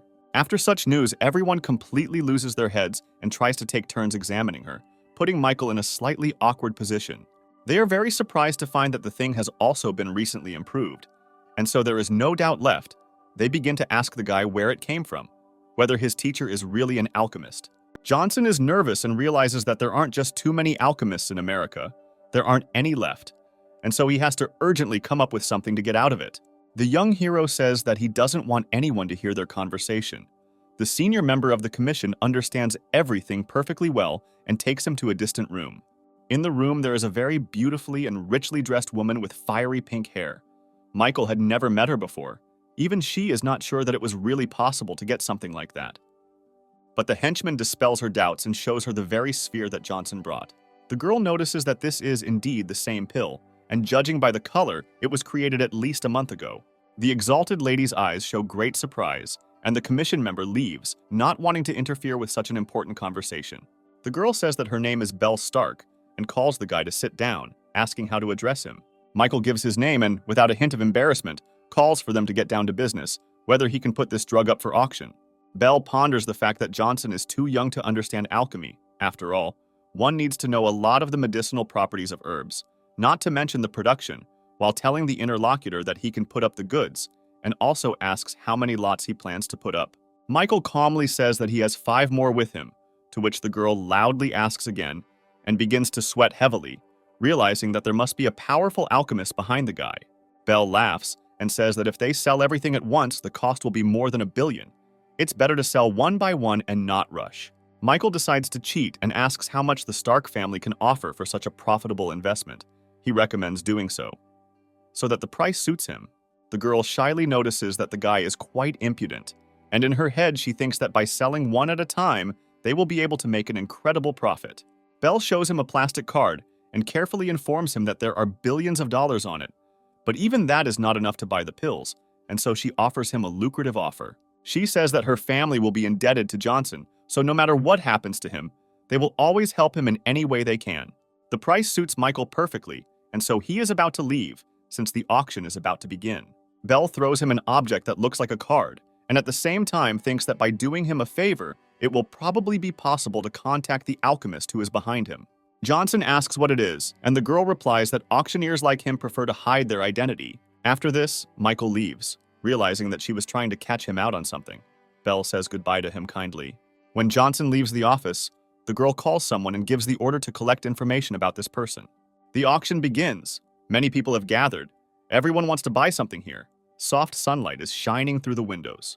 The 3 heroes sit in their places, and Sarah asks how much he sold his probably precious goods for. Michael arrogantly announces that it is about $10 billion, irrevocably breaking Lilia Sanders' psyche. Sarah doesn't give in to words so easily, and so she jokes about his recipe, which is really good, but still not worth tens of billions. The last lot of the stage is the teardrop necklace of stars, which was long considered stolen. The starting price is $60 million. Each subsequent buyer must increase the amount by more than $2 million.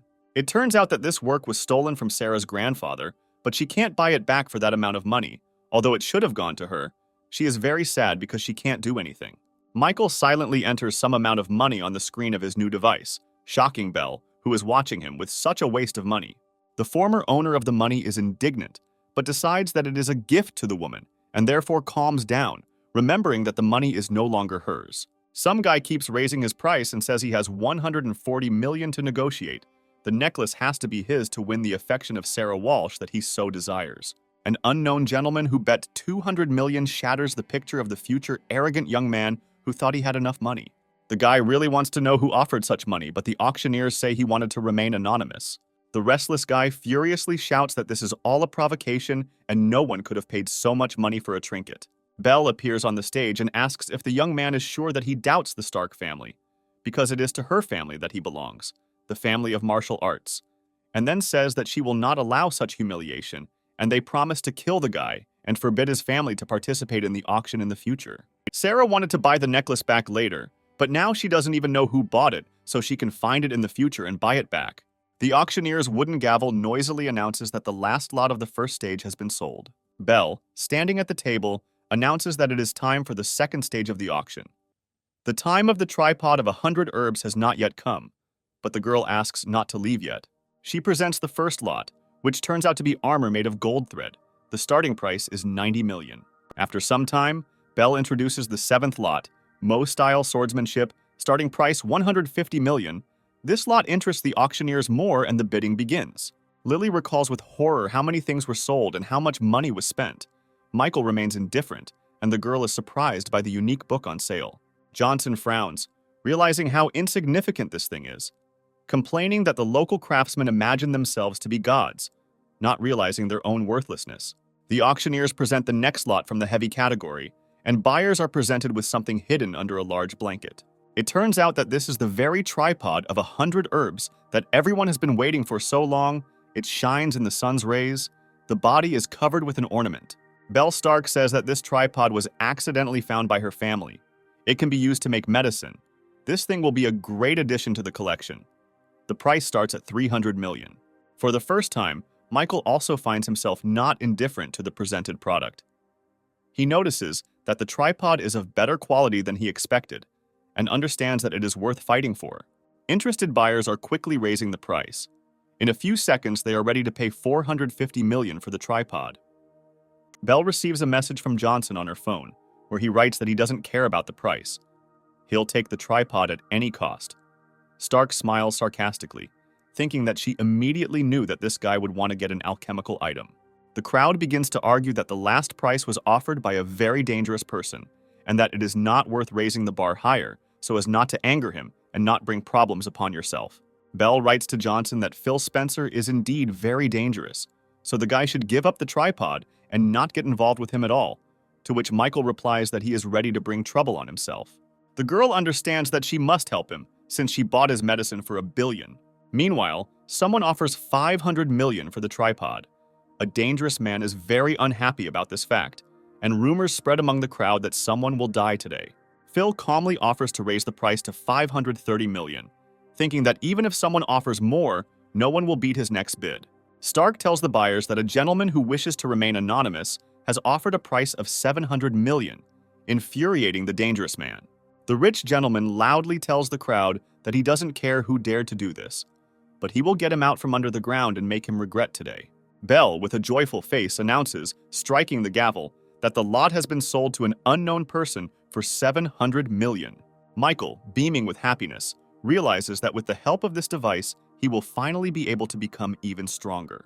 Stark chants that the next lot was literally just purchased by her family, and she can safely call it priceless, and presents the buyers with the highlight of the program, a real pill.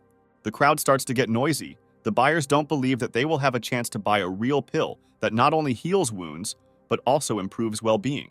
Belle sets the starting price at 400 million, but it instantly jumps to 680 and shows no signs of stopping. Sarah doesn't believe that this thing can cost so much, doesn't understand what all the fuss is about. She's never seen anything like it before. Stark announces the end of the auction. People disperse. Belle invites everyone to attend the banquet for a wonderful pastime. Michael is sure that the evil and terrible Phil Spencer would be torn apart with rage if he found out that the buyer of the tripod and the creator of the pill are one and the same person.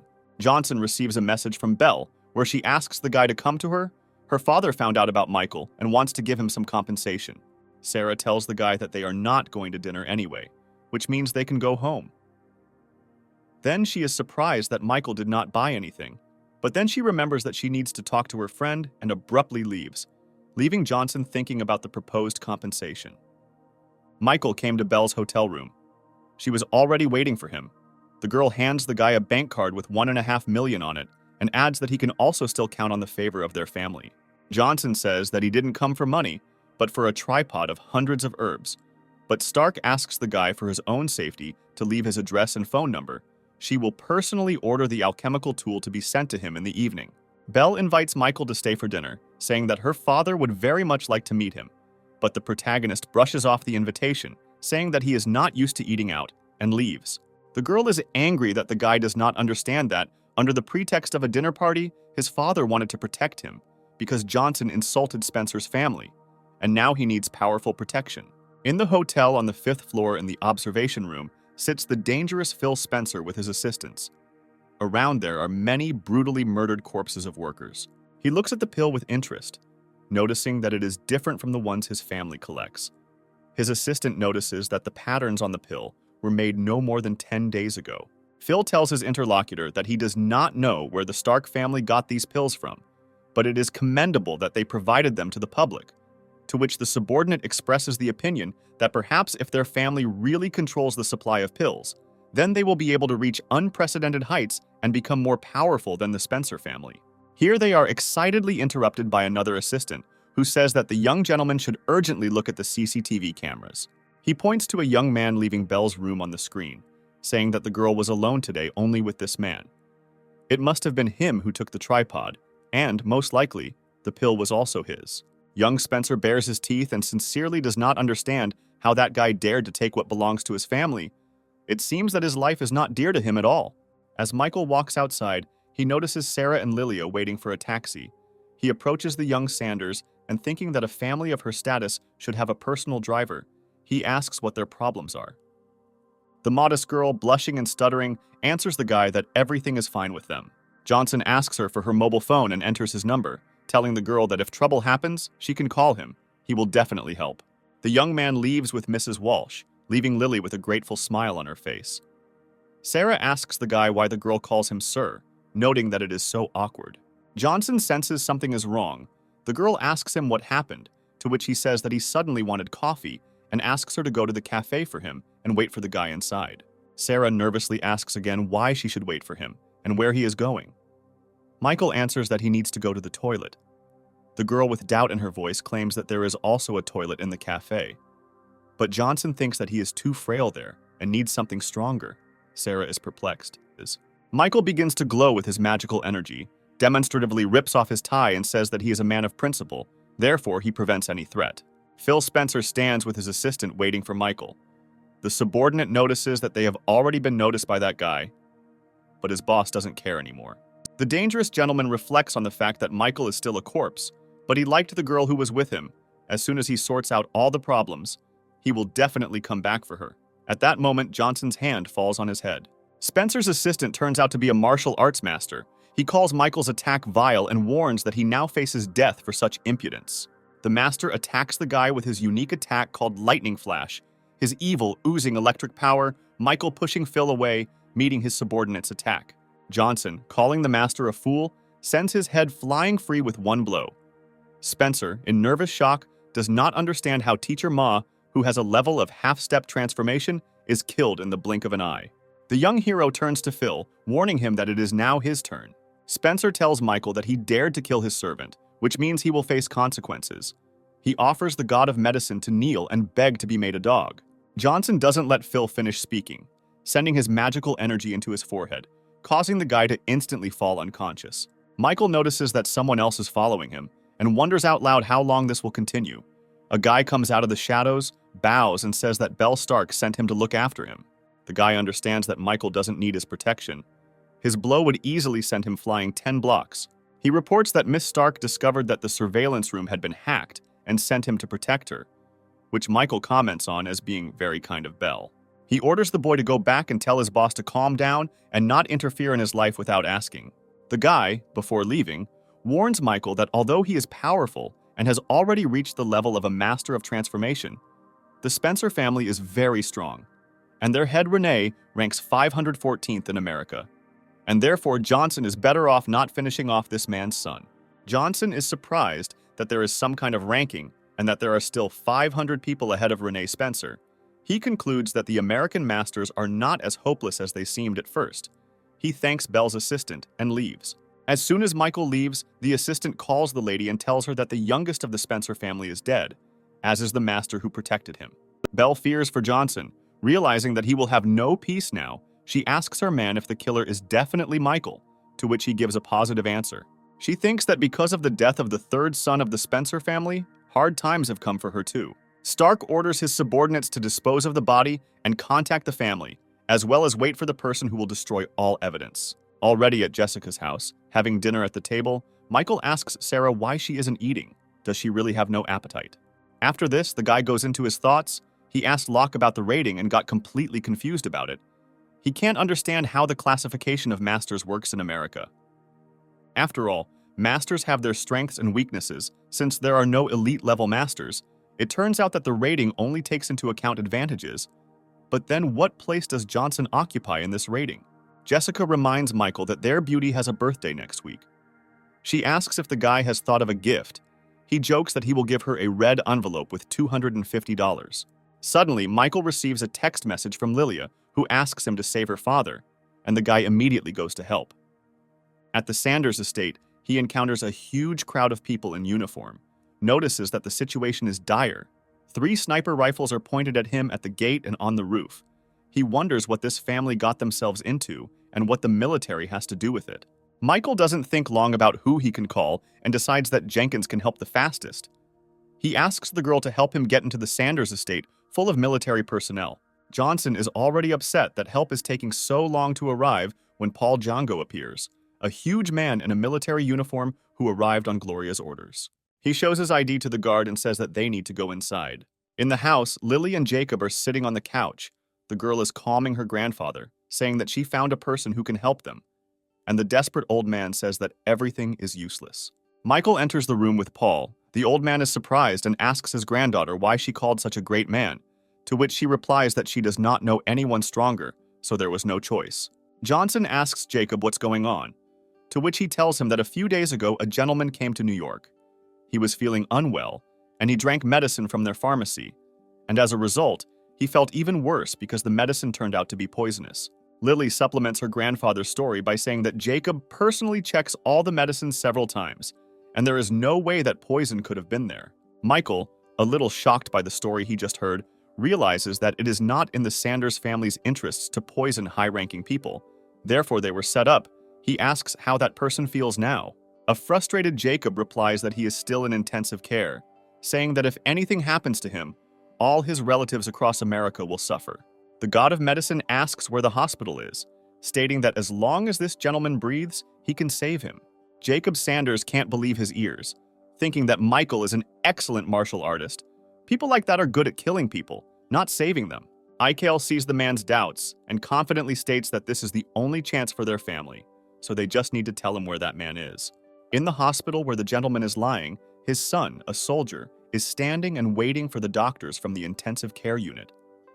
They come out saddened and report that, unfortunately, the poison has spread, and they have done everything possible. A man in uniform and shoulder straps furiously attacks the doctor, grabs him by the neck, calls him a worthless piece of trash. Here Johnson appears and tells this man that he himself does nothing, but insults others, calling him pathetic. The gentleman's son, letting go of the doctor, turns his attention to the boy and aggressively shouts at him to stop and repeat what he said. He is stopped by Paul Django, who asks to let Johnson through to the chief. Maybe he can save him, and if not, then he himself will personally appeal to the military court. The saddened son agrees, as he respects Django and believes that he means business. But if this guy doesn't do anything, then even Gloria Jenkins won't be able to stop him. Michael, smelling the smell of death, notices a man on a hospital bed and says that this old man has a strong will.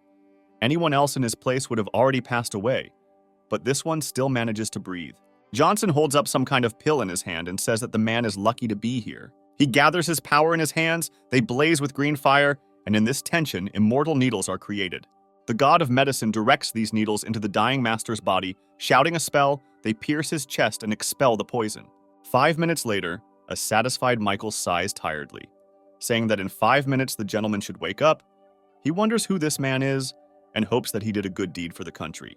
When young Johnson has already turned around and is about to leave, the sick man calls out to him, asking him to stay. The guy is in shock from such a quick recovery. The gentleman asks to know the doctor's name, but Michael says that he saved his life because of one person, and he doesn't care about him. Johnson also says that the patient needs to remember 2 things. First, the Sanders family has nothing to do with the poisoning, and he needs to resolve this misunderstanding. And second, the poison had been in his body for a long time and had been affecting him for more than a month. Another person in his place would have died long ago, but it's not worth tempting luck. Michael comes out of the intensive care unit and the patient's son jumps on him, saying that at first he thought the guy was worth something, but he was only in the office for 8 minutes and therefore did nothing. A man who has just died comes out of intensive care after Jones and asks his son to stop. Paul, Django, and all the doctors are in shock. They can't believe their eyes. The gentleman who was just a hair's breadth from death is standing in front of them. The old man, who had recently been on the verge of death, smiles cheerfully and tells his son that if it weren't for this wonderful doctor, he would have had to prepare a coffin. He had never met such a doctor. The son of a sick officer wants to apologize to Michael, but he disappears somewhere unnoticed by anyone. The old man turns to the unfortunate Jacob Sanders and apologizes to him, sincerely understanding that his family has nothing to do with it and that his son misunderstood everything. Inspired, Sanders asks the chief not to apologize to him. It's just a trifle, to which the gentleman asks if his family invited the doctor and who he is anyway. Jacob says that the guy's name is Michael Johnson. They met by chance. He is a friend of the family, but really doesn't like it when he is disturbed. The Spencer family home, the head of the family and his eldest son look at the dead bodies of his son and the master. Placing his hand on his son's coffin, he wonders to Rennie who the hell dared to kill him. The eldest son says that an investigation is already underway, but so far they only know that someone secretly purchased the tripod at auction, and shortly after that, Phil was killed. Senior Spencer orders his interlocutor to go to this auction and check each participant there. He obeys. Rennie, with veins on his head bulging with rage, exclaims that everything there needs to be turned upside down. But to find the killer, he wants him to go to hell. He wants to see how people dear to him die a painful death. Robert Clark calls Michael on the phone and tells him that things have been settled at Tizen Group, asks whether Michael himself will act as a founder or someone else, and also warns that tomorrow the news about the company will spread throughout New York, and asks if this will cause inconvenience for Johnson. Michael confidently announces that his name can be used without any problems. He wants to tell every resident of this city that Michael Johnson is back. Johnson's villa, Belle's assistant, delivered the tripod of 100 herbs and the tear of stars that he had recently acquired. The courier also reports that Mrs. Stark asked to convey the news that the head of the Spencer family has already raised everyone's ears. They are checking all the participants of the auction and will soon reach Johnson. He also says that Belle has ordered a private jet.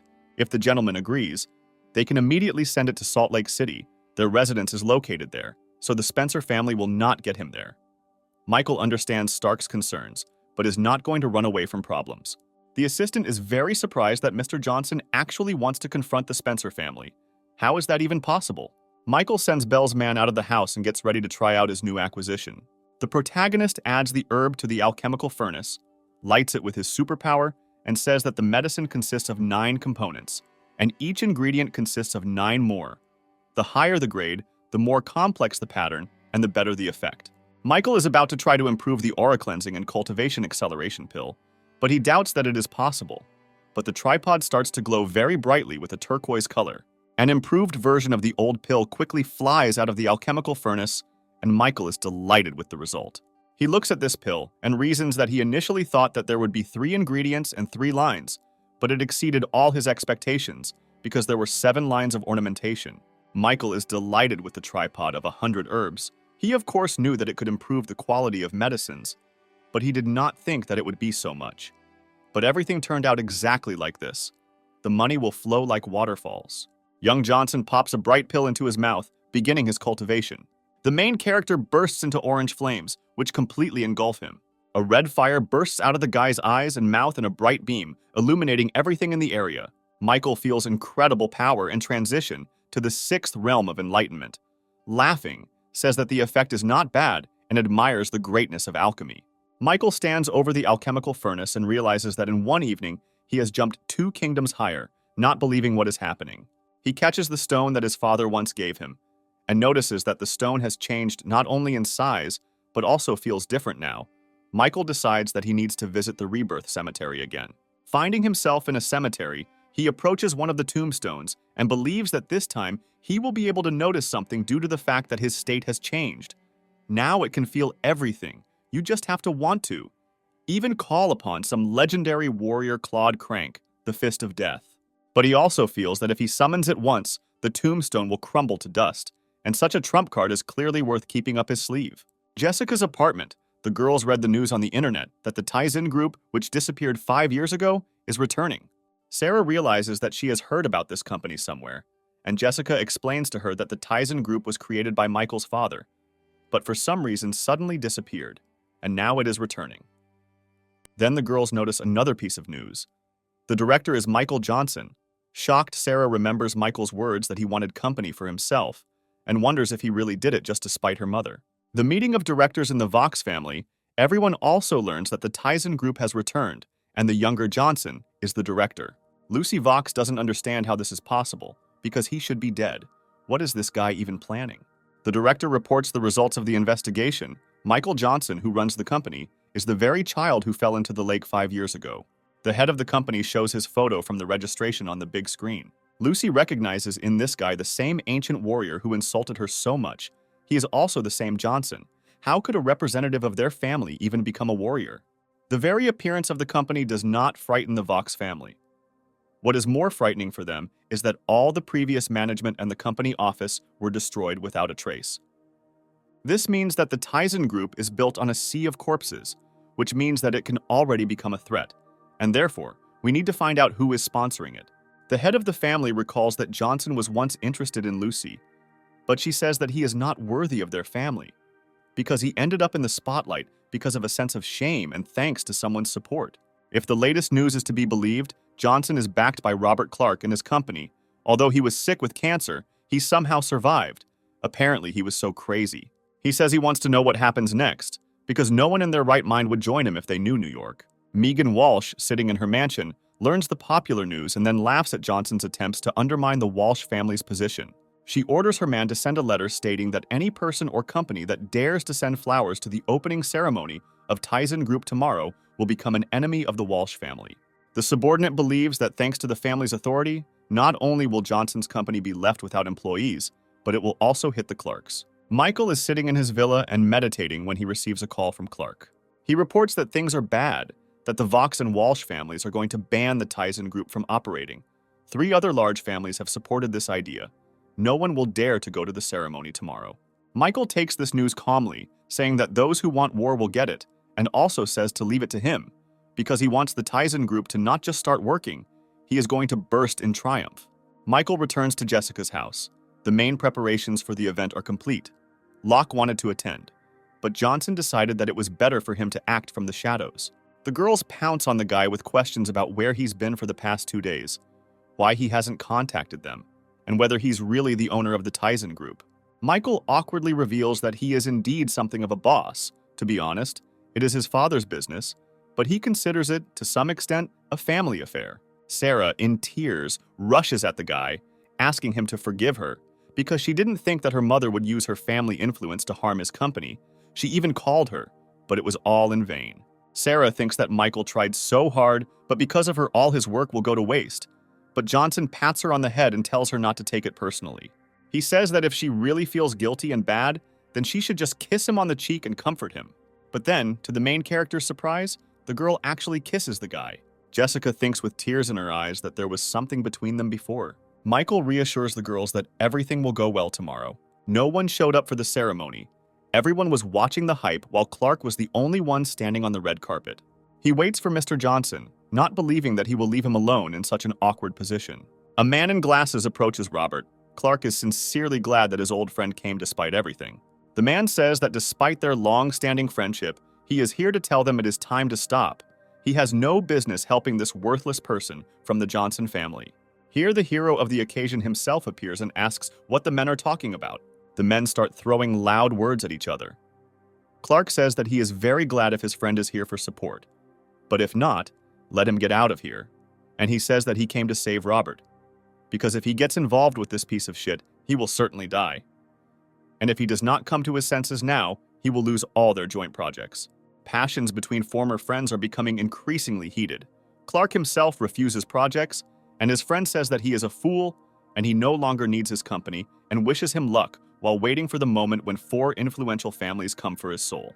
The former friend leaves. Robert sadly reports that none of those he called want to join them. Michael indifferently notes that everything will work out anyway. Clark's former friend approaches Lucy Vox. He says that it's already 9 o'clock and no one is there yet. No one who has any kind of identification will be able to get through. Otherwise, they will pay with their lives, and his partner really wants to see how he will get out of this situation. The Nix family home, the head of the family is engaged in sports training in his personal gym. In front of the man are his son and his employees. They say that the time will soon come and Tizen Group will soon enter the market, but no one has joined them yet. It is clear that everyone wants it to close. The head of the family complains that they have such influence, and they all talk about closing down. What did this Tizen Group do anyway? The top officials of New York stand on his carpet and mumble that, in fact, she did nothing and they will correct her situation. They frantically think that they didn't expect the boss to call them so early because of the Tizen Group. The boss yells that if they want to fix the situation, then why are they still here, and quickly sends them to do their work. They run away intensively, nodding along. The son asks his father if Michael Johnson and his company are worth it, because it will definitely worsen their relationship with the Walsh family. The father sadly notes that his child for some reason does not see prospects in people, because he met him that day to make sure whether he really is a master of martial arts. He also has the art of magical medicine. He is clearly a genius. If we do not take his side today, we may greatly regret it in the future. The Walsh family has influence due to their financial resources, but what is the point of ending relations with them? Haven't merchants loved entertainment for centuries? The son understands what the father wanted and says he will do everything. A large press gathered at the gates of Tizen Group to witness its failure and total collapse. Lucy says there is no point in waiting because no one will come. To everyone's surprise, Jessica Nightingale and Sarah Wall appear on the red carpet in chic dresses. Vox cringes in anger and wonders what the hell Walsh is doing there. Isn't her family boycotting the company? All photographers and journalists immediately notice the appearance of such iconic figures. They praise the girls in every possible way and say that others like them cannot be found anywhere. Sarah turns to Michael and says that her company is lost anyway, so she is not afraid of being fired. Johnson says he is genuinely touched by their presence, but in his heart he thinks that unfortunately he needs a crowd, but at least they came themselves. Right after the girls, the owner of the Imperial Club in New York arrives. All the spectators are shocked by his appearance, but no one can order him around except the first and second person in the whole city. Michael grins cheekily. Clark simply does not believe that this is possible. How did Johnson achieve this? The high-ranking official wishes all the best to Johnson and the company. He only honors him with a nod. The girls are shocked by the appearance of such important gentlemen and the attitude towards them. Two more cars belonging to some important people arrive at the ceremony site. The first and second officials in New York appear on the track and greet Johnson, leaving the entire audience even more perplexed. Everyone notices that a military vehicle from the Southwestern District is approaching. What are they doing here anyway? Paul Django steps out of the car, surprising the crowd immensely because even the military came to the opening. With such a force, the four families are simply nothing. Another car arrives. Everyone is interested in who it is this time. Megan Walsh herself appears from it, immediately ordering her henchmen to find out who decided to go against her. The servant, in a panic and cold sweat, reports that the owner of the Imperial Club, the first and second officials of New York, and military general Paul Django are here. She puts her hands on her hips and realizes that she has underestimated her opponent, even though he may not have such connections. Megan orders the gift to be taken with her and heads down the red carpet straight to Johnson. Reporters are shocked by the appearance of another member of the Walsh family. Are they scared? Michael doesn't react to the woman's appearance. She says that she wanted to send flowers, but they were all sold out. So her servant presents a large golden statue of the little spendthrift. Everyone understands that this is a dirty trick because it is taboo to give a small spendthrift a gift for the opening of a company. The mother is very outraged by her daughter's behavior because she herself decided to go against the will of the family. She also makes a sarcastic comment to Jessica that she is fired, to which she replies that she does not need a job in a family that is on the verge of bankruptcy and declares that she is leaving herself. Immortal Megan orders her bully to teach the impudent scum some manners. Michael catches the fist and says that if he touches her, not only the carpet will turn red, but he too. Stephen Nix himself, a representative of the most influential of the four families in New York, appears on the track and is interested in the fact that the Walsh family can only boast of its status. Sarah whispers to Michael how he knows such an influential person, and Johnson replies that he didn't know his name, and last time he almost got into a fight with him. Stefan congratulates the company on the opening on behalf of his entire family, and Michael warmly thanks him. The military man notices the golden figurine in confusion and asks if he really sees a little spendthrift, causing Magen's servant to become very nervous. Stefan swings his hand with all his might and smashes the taboo figurine into a pile of pieces. Megan furiously asks how he dared to destroy the Walsh family's gift, whether he was acting on the family's behalf or on his own. The head of the Nix family appears and asks when his son stopped representing his own family. He asks with a smile on his face if he understood correctly that only he himself represents his family. Megan is shocked by the appearance of the head of the Nix family. The man stands next to Michael and says that he is his dear friend. If the Walsh family puts him in an awkward position, then he can count on the Nix family. But this is unlikely, because Mrs. Walsh's husband does not want to be their enemy. Many conflicting thoughts enter Megan's head, but she understands that she cannot take unnecessary risks, and therefore decides to leave with her servant. Michael warmly greets Peter Nix, who says that Mr. Johnson pulled him back from the brink of death, and this is just a small thanks. Vox, upon seeing the Nixes, understands that her family no longer has the right to cross Michael's path. She gives up and leaves with a pitiful face. Clark's former friend tries to catch up with her, not understanding what to do now. The girl kicks the businessman away and tells him to go away. He cries, sprawled on the asphalt. He thinks this is the end. He gets up, goes to a disgruntled Clark, and shouts for his old friend to forgive him because he said too much. The friend begs him to forgive him in every way, saying that he fell under the influence of the Vox family. Clark furiously kicks the worthless man and says that as soon as he hit the dirt, he immediately remembered that he was his brother. How did he even have enough conscience? Let him get lost. Michael, standing with Peter, Sarah, and Jessica, laughs together at the situation.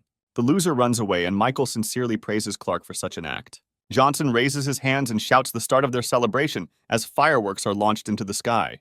The onlookers are still reeling from the historic event that just took place, but they understand that for them, the show is over here. But then, the national security forces show up and ask the paparazzi to stay behind to allow them to check their devices on orders from their superiors. New York International Airport, people say that it looks like a movie is being filmed here. Their outfits are so conspicuous. The old man of the Burke family and his retinue are waiting discontentedly for someone to meet him. The mustachioed man comes out and says that he has prepared a dinner party in their honor and hopes to be honored with attention. The man is genuinely worried that Burke is giving off some kind of terrifying energy after the Ural Mountains. He was once the head of the Burke family, which was the #1 family in New York before he left. If it weren't for the murder of his relatives, he wouldn't have come down. He is full of anger and will shake this city. The man asks permission to raise a toast to the master, since he has served him faithfully for a long time. The old man only angrily asks how the investigation is progressing, to which the servant only mumbles something. Burke breaks the table in two and shouts that he doesn't want to listen to his excuses. The guy says that Michael Johnson is currently under high suspicion, but there is no irrefutable evidence. The old man wonders how such a young guy could kill his family. Then he tears up the sheet of paper in a rage and says that since a shadow fell on the guy, it doesn't matter whether it's him or not, he's still a corpse. There is a meeting of directors in the Tizen Group office. They are thinking about what they should do next to develop the company. Sarah believes that the most important thing in a company is the product, and Clark agrees and is also concerned about this. Clark suggests turning to the internet or investments if Johnson doesn't have any ideas.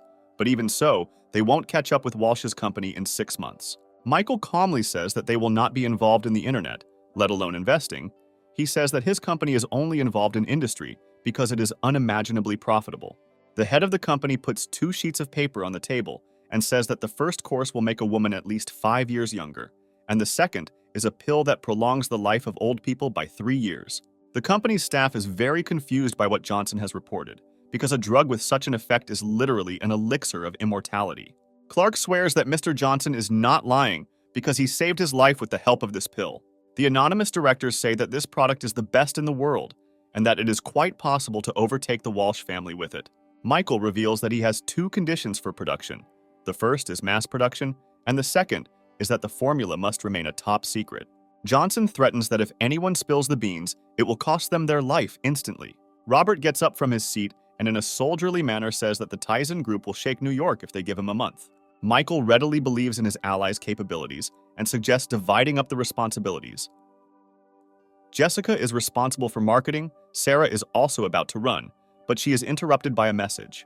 Her father writes something to her on the phone, and she says that she doesn't need a high position, and in general, she will be a temporary employee, but promises to do everything possible for the company. After everyone has left, Michael says that he thought Sarah would want to take on a management position, but she abruptly refuses.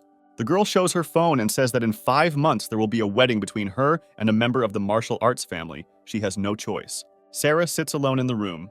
She is very sad and wonders why she can't refuse, because she is not a product, but a living person. Michael and Jessica are sitting on the couch, eating and having a nice conversation, The girl is clearly sad about something. The guy asks the girl what happened to her friend. She says she doesn't know. She hasn't left the room since they returned and refuses to answer questions. Jessica's phone rings. It's Aunt Hordes. She's telling the girl some scary story.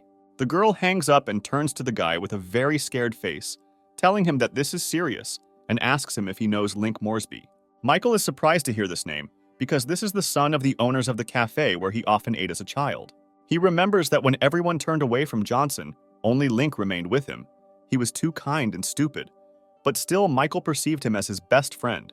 The last time the guy talked to his father, he found out that he was studying at the university. Jessica reports that Aunt Horde said Moresby was beaten and had a broken arm near the university, but an ambulance can't get there. Michael and his girlfriend arrive at the institute, where they see numerous security guards. Jessica asks to let them in, saying they are students, but the security says that the rector gave the order not to let anyone in and asks to show a pass.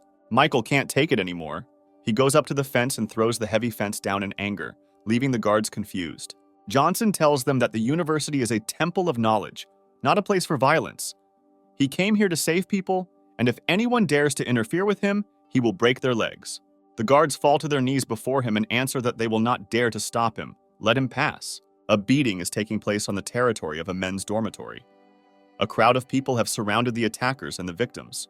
Link's mother defends the boy, calling the attackers monsters. They simply laugh at her, and the rector himself is among the attackers. He reports that the woman's son has a broken arm, asking the audience if it wasn't his fault that he couldn't protect himself. Link tries to attack his rapist, but he puts him in his place by swinging a bat straight at his face. His blow is parried by the boy's father, who asks the attacker not to go too far, warning him that he has already called the police. The impudent guy turns to his father and says that he should look at himself and not portray him as some kind of monster. He explains to Link's father that he was harassing his girlfriend, and that as soon as the police arrive, he will be arrested. The guy's girlfriend, with a fake face, agrees with the guy's words, reporting that Moresby groped her breasts. Link screams in rage that it's all a lie. In fact, the guy was going to rape a classmate 3 days ago, but he stopped him, and now he's just taking revenge. The guy laughs mockingly that he just wanted to steal the girl for himself. He points at the poor girl with broken glasses and suggests asking her if he did anything to her. The girl agrees with the rapist, and Link, in a cold sweat, pointing out the state of his classmate, tries to prove that she was forced to lie. The brute, with the support of his cowed allies, advances on Link again, asking him if he's afraid he'll get what he deserves for saying such a thing. The father tries to stand up for his son by insulting the attacker, calling him an asshole, and for this he receives a powerful punch right in the face. The boy is afraid for his dad and asks him to stop beating him, to which the offender swings a bat at the boy's head, promising to break his neck. Here, an enraged Michael breaks through the crowd, attracting many glances. The thug, defending himself with a bat, asks who he is and shouts not to approach him. Johnson punches him in the face, breaking the bat in two in the boy's nose. The offender falls. His partner shouts for Michael to move away from his friend.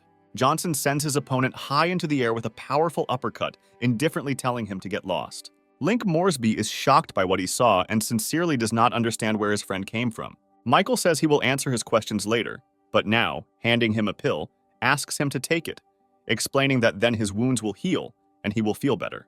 Johnson promises to deal with Link's offender, and the guy himself feels some strange sensation and wonders what kind of pill this is. Moresby is worried about his friend, saying that there is no need to stand up for him, since it does not concern him. Jessica puts her hand on the guy's shoulder and says that Michael will handle everything. Link recognizes the girl, and in even greater confusion, tries to find out where they are here from. He also doubts that Johnson can handle so many thugs, and Nightingale informs him that there is no man stronger than Michael in all of New York. The main offender, covered in tears and blood, complains to the rector that he was almost killed. Johnson approaches the rector and threateningly asks him what he is doing. This is a university, and he is trying to call security. Michael shuts the man up with a strong blow. The rector's wig flies off. His bald head shines very brightly. He yells at the guy for daring, saying that even his own father didn't beat him, and Johnson drives him away, saying that such a person is not worthy of being called a teacher, promising to deal with him later. Michael addresses the crowd, calling everyone dogs, telling them not to dare run away. He will break their legs. Johnson approaches the bully's girlfriend, asking her if Link really harassed her, to which the girl frantically replies that it is not true. She points her finger at her boyfriend, saying that he talked her into lying. Young Johnson slaps the girl across the face, ordering her to kneel before Moresby and apologize. The girl carries out the order of this strong guy, asks Link for forgiveness, and promises not to do it again. Michael turns to the thug and orders him to do the same, but he starts telling him that he is the son of a gentleman from the great Clune family and cannot be treated like that. Johnson is not ready to listen to him, and so he strikes him in the face and then between the legs. When the younger Clune is already lying down, Michael pounces on him, asking about his family. He, with tears in his eyes, raises his hand and asks to stop, admitting that he is guilty. Behind Michael's back, everyone in the crowd is whispering about how scared they are, whether he will really kill Clune, and what will happen to them next. Meanwhile, Johnson beats Clune, who is already kneeling, and he begs him to spare him, because if he kills him, Clune's father will take revenge. Michael is fed up with this tirade about his father, and he calls Locke, asking him to urgently call Clune Sr. here. After some time, the owner of the Imperial Club arrives in a black Jeep with security, along with Clune Sr. The guard throws the man to the ground in front of Michael, who panics and doesn't understand what's happening. Johnson asks the head of the family to demonstrate how he raises his son. Michael warns that if his father doesn't teach his son a lesson, then their whole family is in danger from him. Clune has no choice but to pick up a telescopic baton.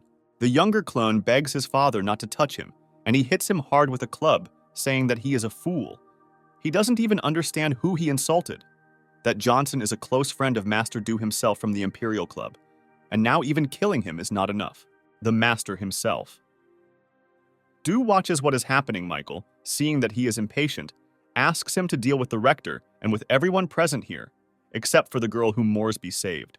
The Master snaps his fingers and tells his boys to do what the Master said. Screams are heard. Michael approaches the rescued boy and his parents, who break into grateful smiles. Johnson is glad to meet his old friend, invites him to go with him, and he himself remembers that 5 years ago this guy's kindness saved him. It's time to return the favor. The elder Burke in his home discusses the appearance of Johnson Jr. His assistant says there is nothing to fear because the Johnson family is destroyed, and their main problem is the people behind the Tizen group. If they kill that guy, they will incur the wrath of his patrons. The elder Burke laughs at the threat from the Nix family and the National Security Agency. Because this bastard killed his family, he must take revenge. The assistant, listening to his boss talk about how he will cut off the heads of Michael's loved ones right in front of his eyes, making the guy feel despair, says that they can't take that risk. The servant suggests a duel, the price of which will be life. Then no one will dare to interfere, Burke agrees, saying that he will easily kill the guy if he accepts the challenge. The assistant asks with a smirk if Michael will be able to refuse the challenge if he is blackmailed with a woman. Then suddenly Spencer Sr. appears and offers Burke cooperation. Burke Sr. is surprised by the appearance of this old man because he did not hear him enter, which means he has incredible strength.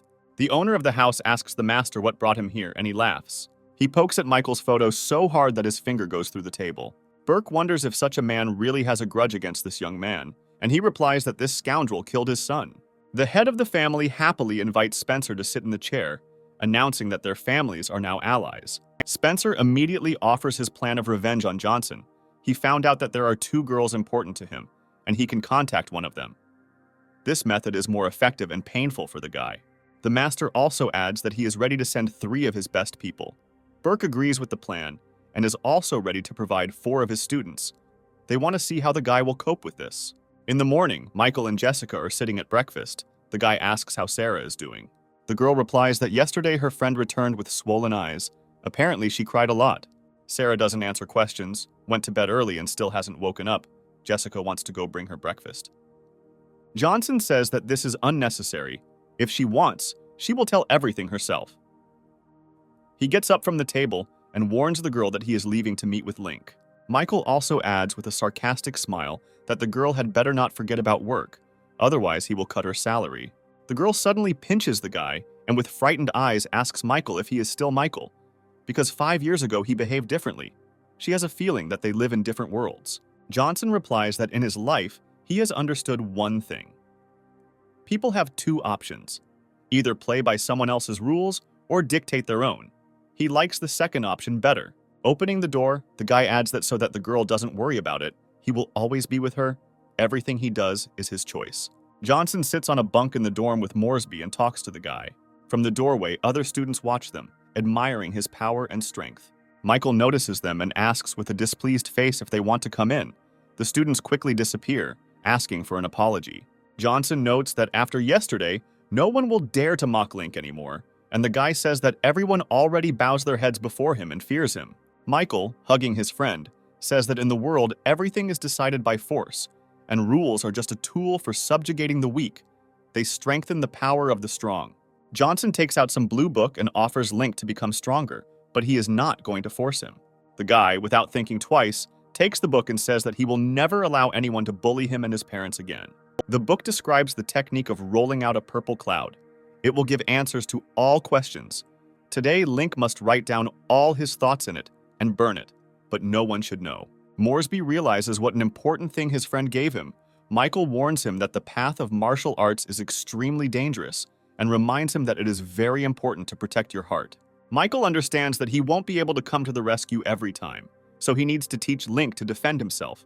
He begins to tell him about martial arts, but then, interrupting his story, the phone rings, and it turns out to be Locke, reporting that Sarah has been kidnapped and the people who were sent to rescue her have been killed. Michael is shocked. John adds that, judging by the injuries, the attacker was the master. He also apologizes and is ready to be punished. Johnson yells into the phone for him to stop apologizing and immediately use all his connections and find Sarah. He tells Link that he needs to go urgently and asks him not to forget what he told him. Michael goes out the window, smashing it to pieces. Link yells that it's the 5th floor. Leaning out of the broken window, he notices Michael jumping and unharmed in the distance and begins to suspect that he is not human at all. Johnson breaks into the Walsh family estate where he meets Megan. He realizes that Sarah is not there. She lashes out at the guy, asking why he didn't protect her daughter, and also telling him that the connection with the bracelet tracking her location has been cut off. Michael asks to give him a day to return the girl. If he fails, then he will belong to their family. Megan says that she has already connected her people. She doesn't care how much effort it will take, but she will find her daughter. Michael returns home to the room where Sarah slept. He notices that the remaining aura belongs to a martial arts master, and he also needs people to search. He remembers who can help him. Johnson gets a call from an anonymous number asking how the Johnson family degenerate is doing, if he is nervous. Michael says he doesn't know him or his plans, but he knows he must let Sarah go. Then they will part peacefully. Otherwise, his death will be slow and painful. The interlocutor says that Michael doesn't understand yet, but he hangs up. There was a girl's hair left in the room. Johnson didn't want to use this technique, but apparently he had no choice. Michael recites the spells needed to find his girlfriend, and as a result of the ritual, he receives seemingly unrelated words. This technique has a strong effect even on Michael's body. He coughs up blood and is only alive thanks to training. He is ablaze with magical energy and is glad that he now knows where to look for it. The kidnapper stands at the port and is angry at Michael's impudence, since he has the hostage, and he should be the one making the threats. But it turns out to be the opposite. The main conspirators are wondering when their rival will arrive. The bandit says he threatened him and hung up before he could tell where they were. The guy doesn't understand if Johnson even wants to save her. What the hell is he doing? The elder Burke thinks he should have stolen another girl, but the idiot decides Sarah Walsh is the one. Sarah thinks that these people have a plan. Not only did they not harm her, but they also give her water, which means they do not want to hurt her. She assumes that they are threatening the Walsh family.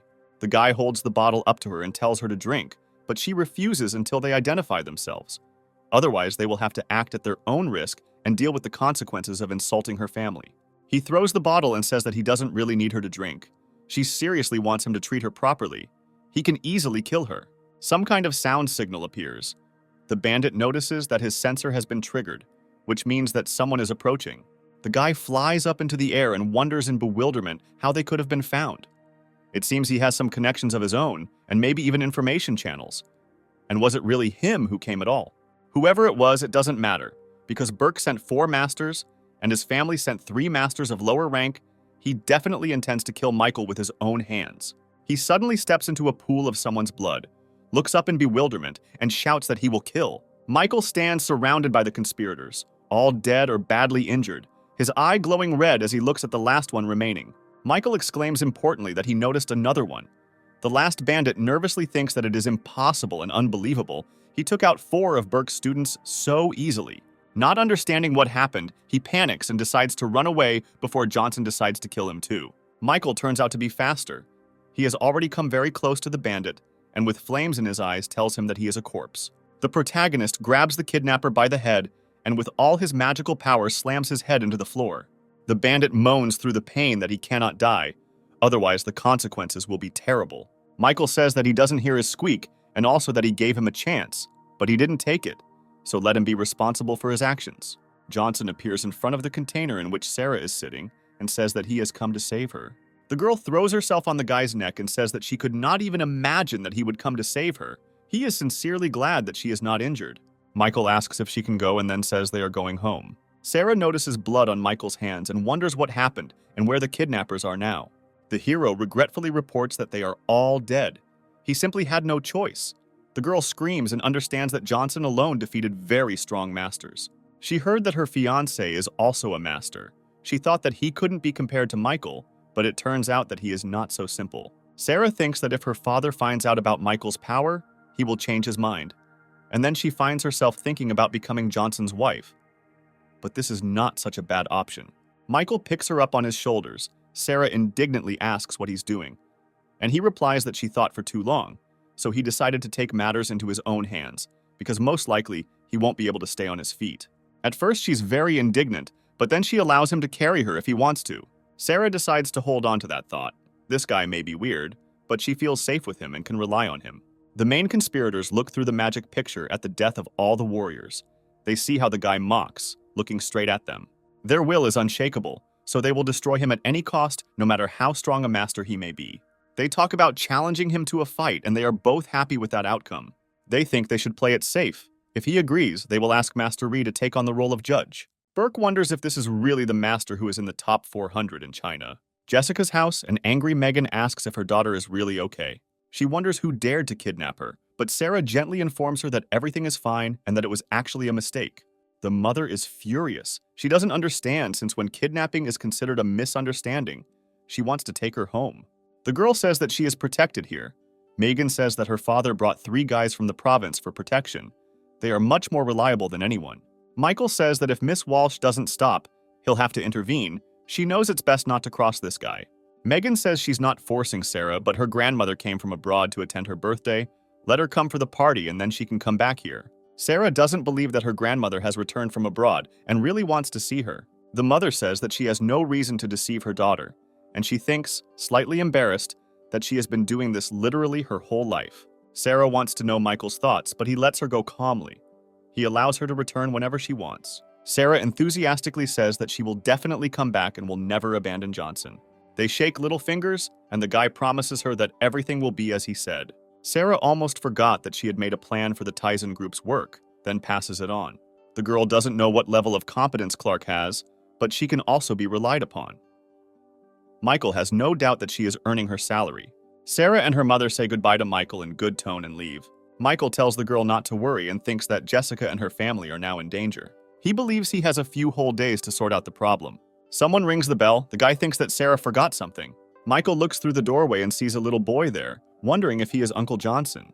The boy hands over an envelope and says that his grandfather asked him to give it to him. Michael immediately opens the letter, but does not understand what it could be. He sees that this is a letter from Burke, who challenges him to a martial arts fight. And if he refuses, his loved ones will suffer. Michael understands who was behind Sarah's kidnapping. He is very unhappy, although this makes the situation easier.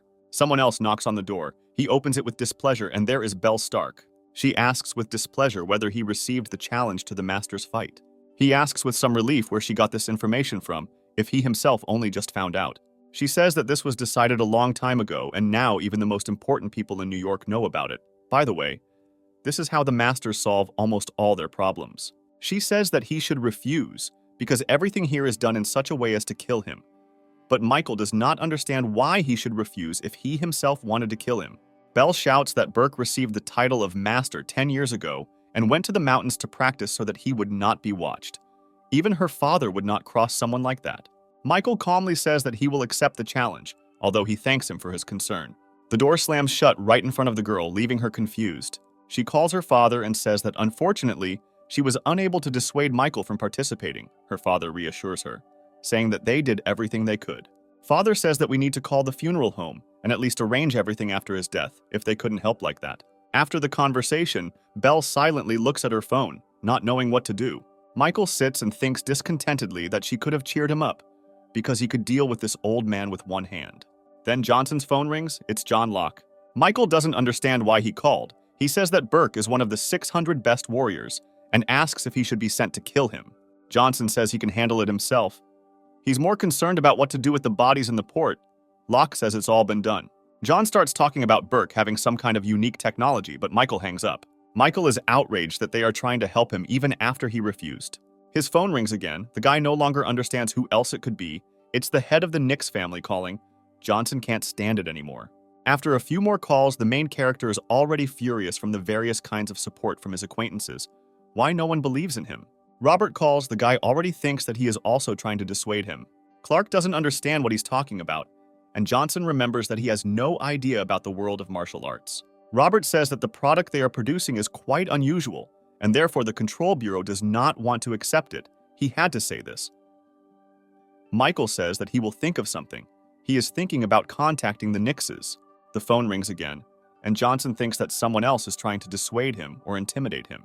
Brother Jenkins invites Michael to a meeting with the boss. He readily agrees. It's high time to meet his boss. Military base, lots of soldiers, lots of equipment, anti-tank structures. Michael, accompanied by Leslie Clinton, walks through the base. Leslie gives Johnson a pass. He says that the boss is busy for now and asks to wait a little.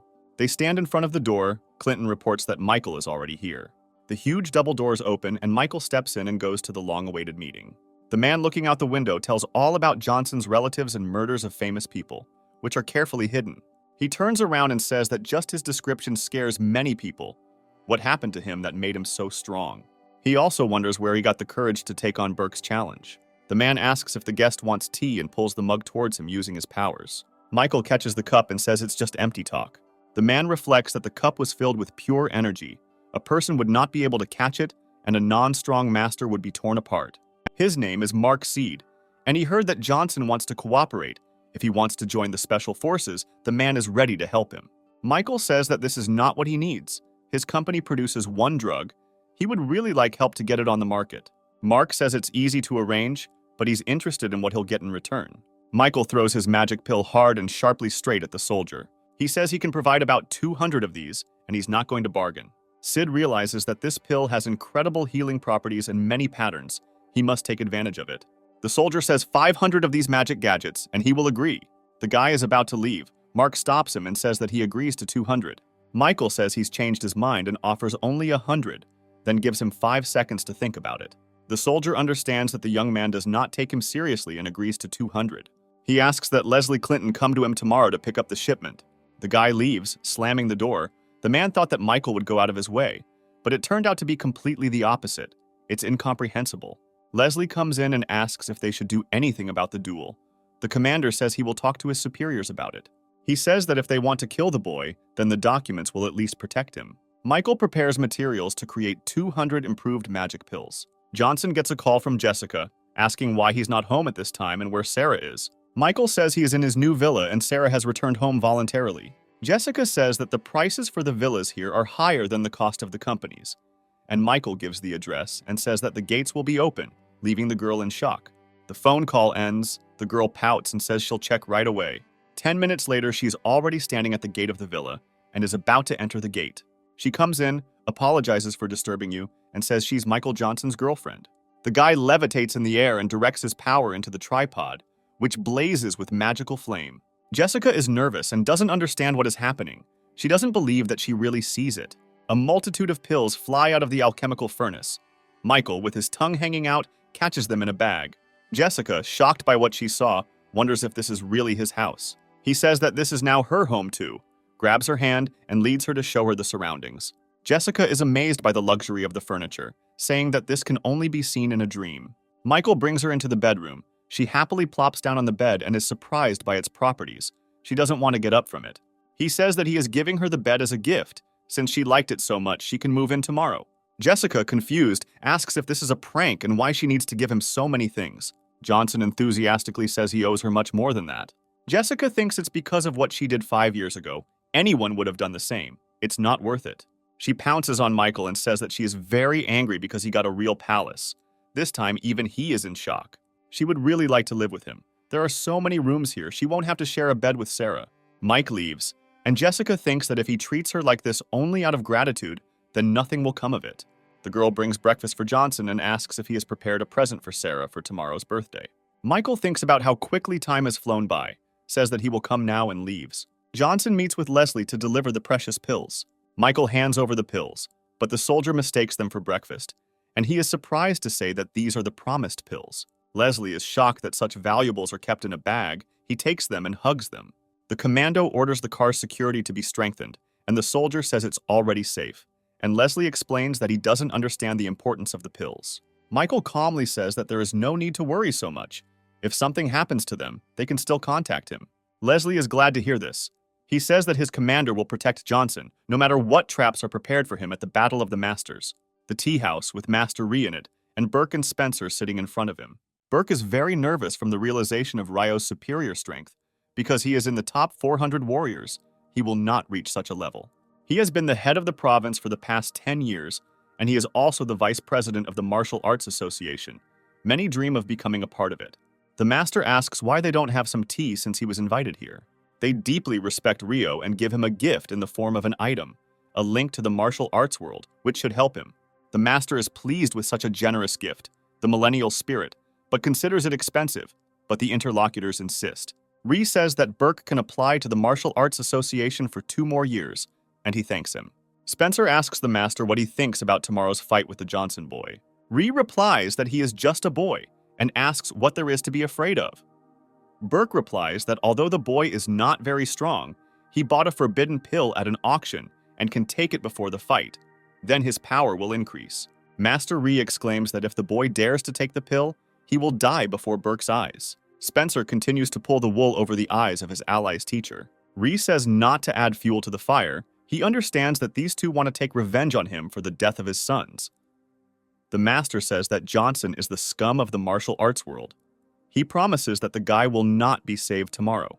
They say they also wanted to ask for help in another matter that did not concern the guy. 3 strange girls come in. Spencer says they are students from the university. He has always admired Ree, so he invites him to a separate room to discuss some issues. The master giggles lustfully and says that the current students study well, and as a representative of the older generation, he must teach them well, especially the bigger one. The next day, Michael meditates while levitating with his stone. The guy thinks that the spiritual energy in China is less than there, but his training speed has increased. Is it because of the stone? The stone moved Michael doesn't believe that he can be alive, and he just answered. Michael says he can now call upon the power through the graveyard of rebirth, but he doesn't know what lies behind the ancient symbols. He decides that thinking is useless here and takes out coins and a turtle shell. Johnson is participating in a duel for the first time, so he decides to test his luck in this way. The shell stands on its edge, leaving the guy confused about his immediate future, without giving any clear answers. He realizes that he still knows nothing. The old man said that Michael is not competent enough to interfere in the affairs of heaven. At that moment, Belle knocks and comes in, saying that she is taking the gentleman to a duel. Michael didn't know that there were so many masters in America, and they would all come to watch the fight. And there are quite a few familiar faces. He sees the Sanders families, the Nixes and Jenkins with his brother, and even the Voxes. Somewhere in the crowd, Master Du and Locke, who is pretending to be Du's younger brother, are lost. John thinks he will protect his lord if his life is in danger, no matter what. Gawker notices that the 3 great judges are already at their workplace. My god, is this really that same Master Ree, and with him 2 other cool masters? Ree, as a member of the ministry, must strive for justice and maintain order. Belle tells Michael that these masters are in the first 500 masters, and Ree, according to some sources, has even made it into the first 300. For the first time, Michael begins to doubt his own strength, fearing that Master Ree has reached a realm higher than his own, and that he seems to have underestimated the ancient warrior. Stark says that to hold the position of judge, one needs not only strength, but also charisma and power, and also suggests keeping in mind that he is the vice president of the association. Few would dare to insult him. Belle warns him that the guy now has the opportunity to please the master. Michael is outraged.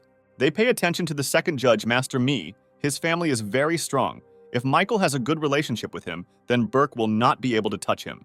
Master Ree comes on stage and asks Johnson and Burke to come up to him. The old man, baring his teeth, warns Michael that he is a corpse, and the hero sighs indifferently. The public is shocked that the insignificant Johnson family is on the same battlefield with the master. How can he even compare to him? Master Me orders everyone to shut their mouths. He turns to the stands and angrily warns that whoever will persecute heresy and disrupt the duel process will regret it. Then he turns towards his rivals and thinks with regret that he feels sorry for such a young master who will have to end up here. Ryo chants that the start of the battle means that the two are fighting to the death, However, he hopes that the loser will admit defeat and they will get through without casualties. Now, standing between the two opponents, he announces the beginning of the battle. The elder Burke bursts into flames and threatens to pay dearly for the deaths of his relatives. Michael says he now understands everything and the old man will join his children, and his family will go down in history. Burke launches a furious and rapid-fire attack of name-calling against Johnson.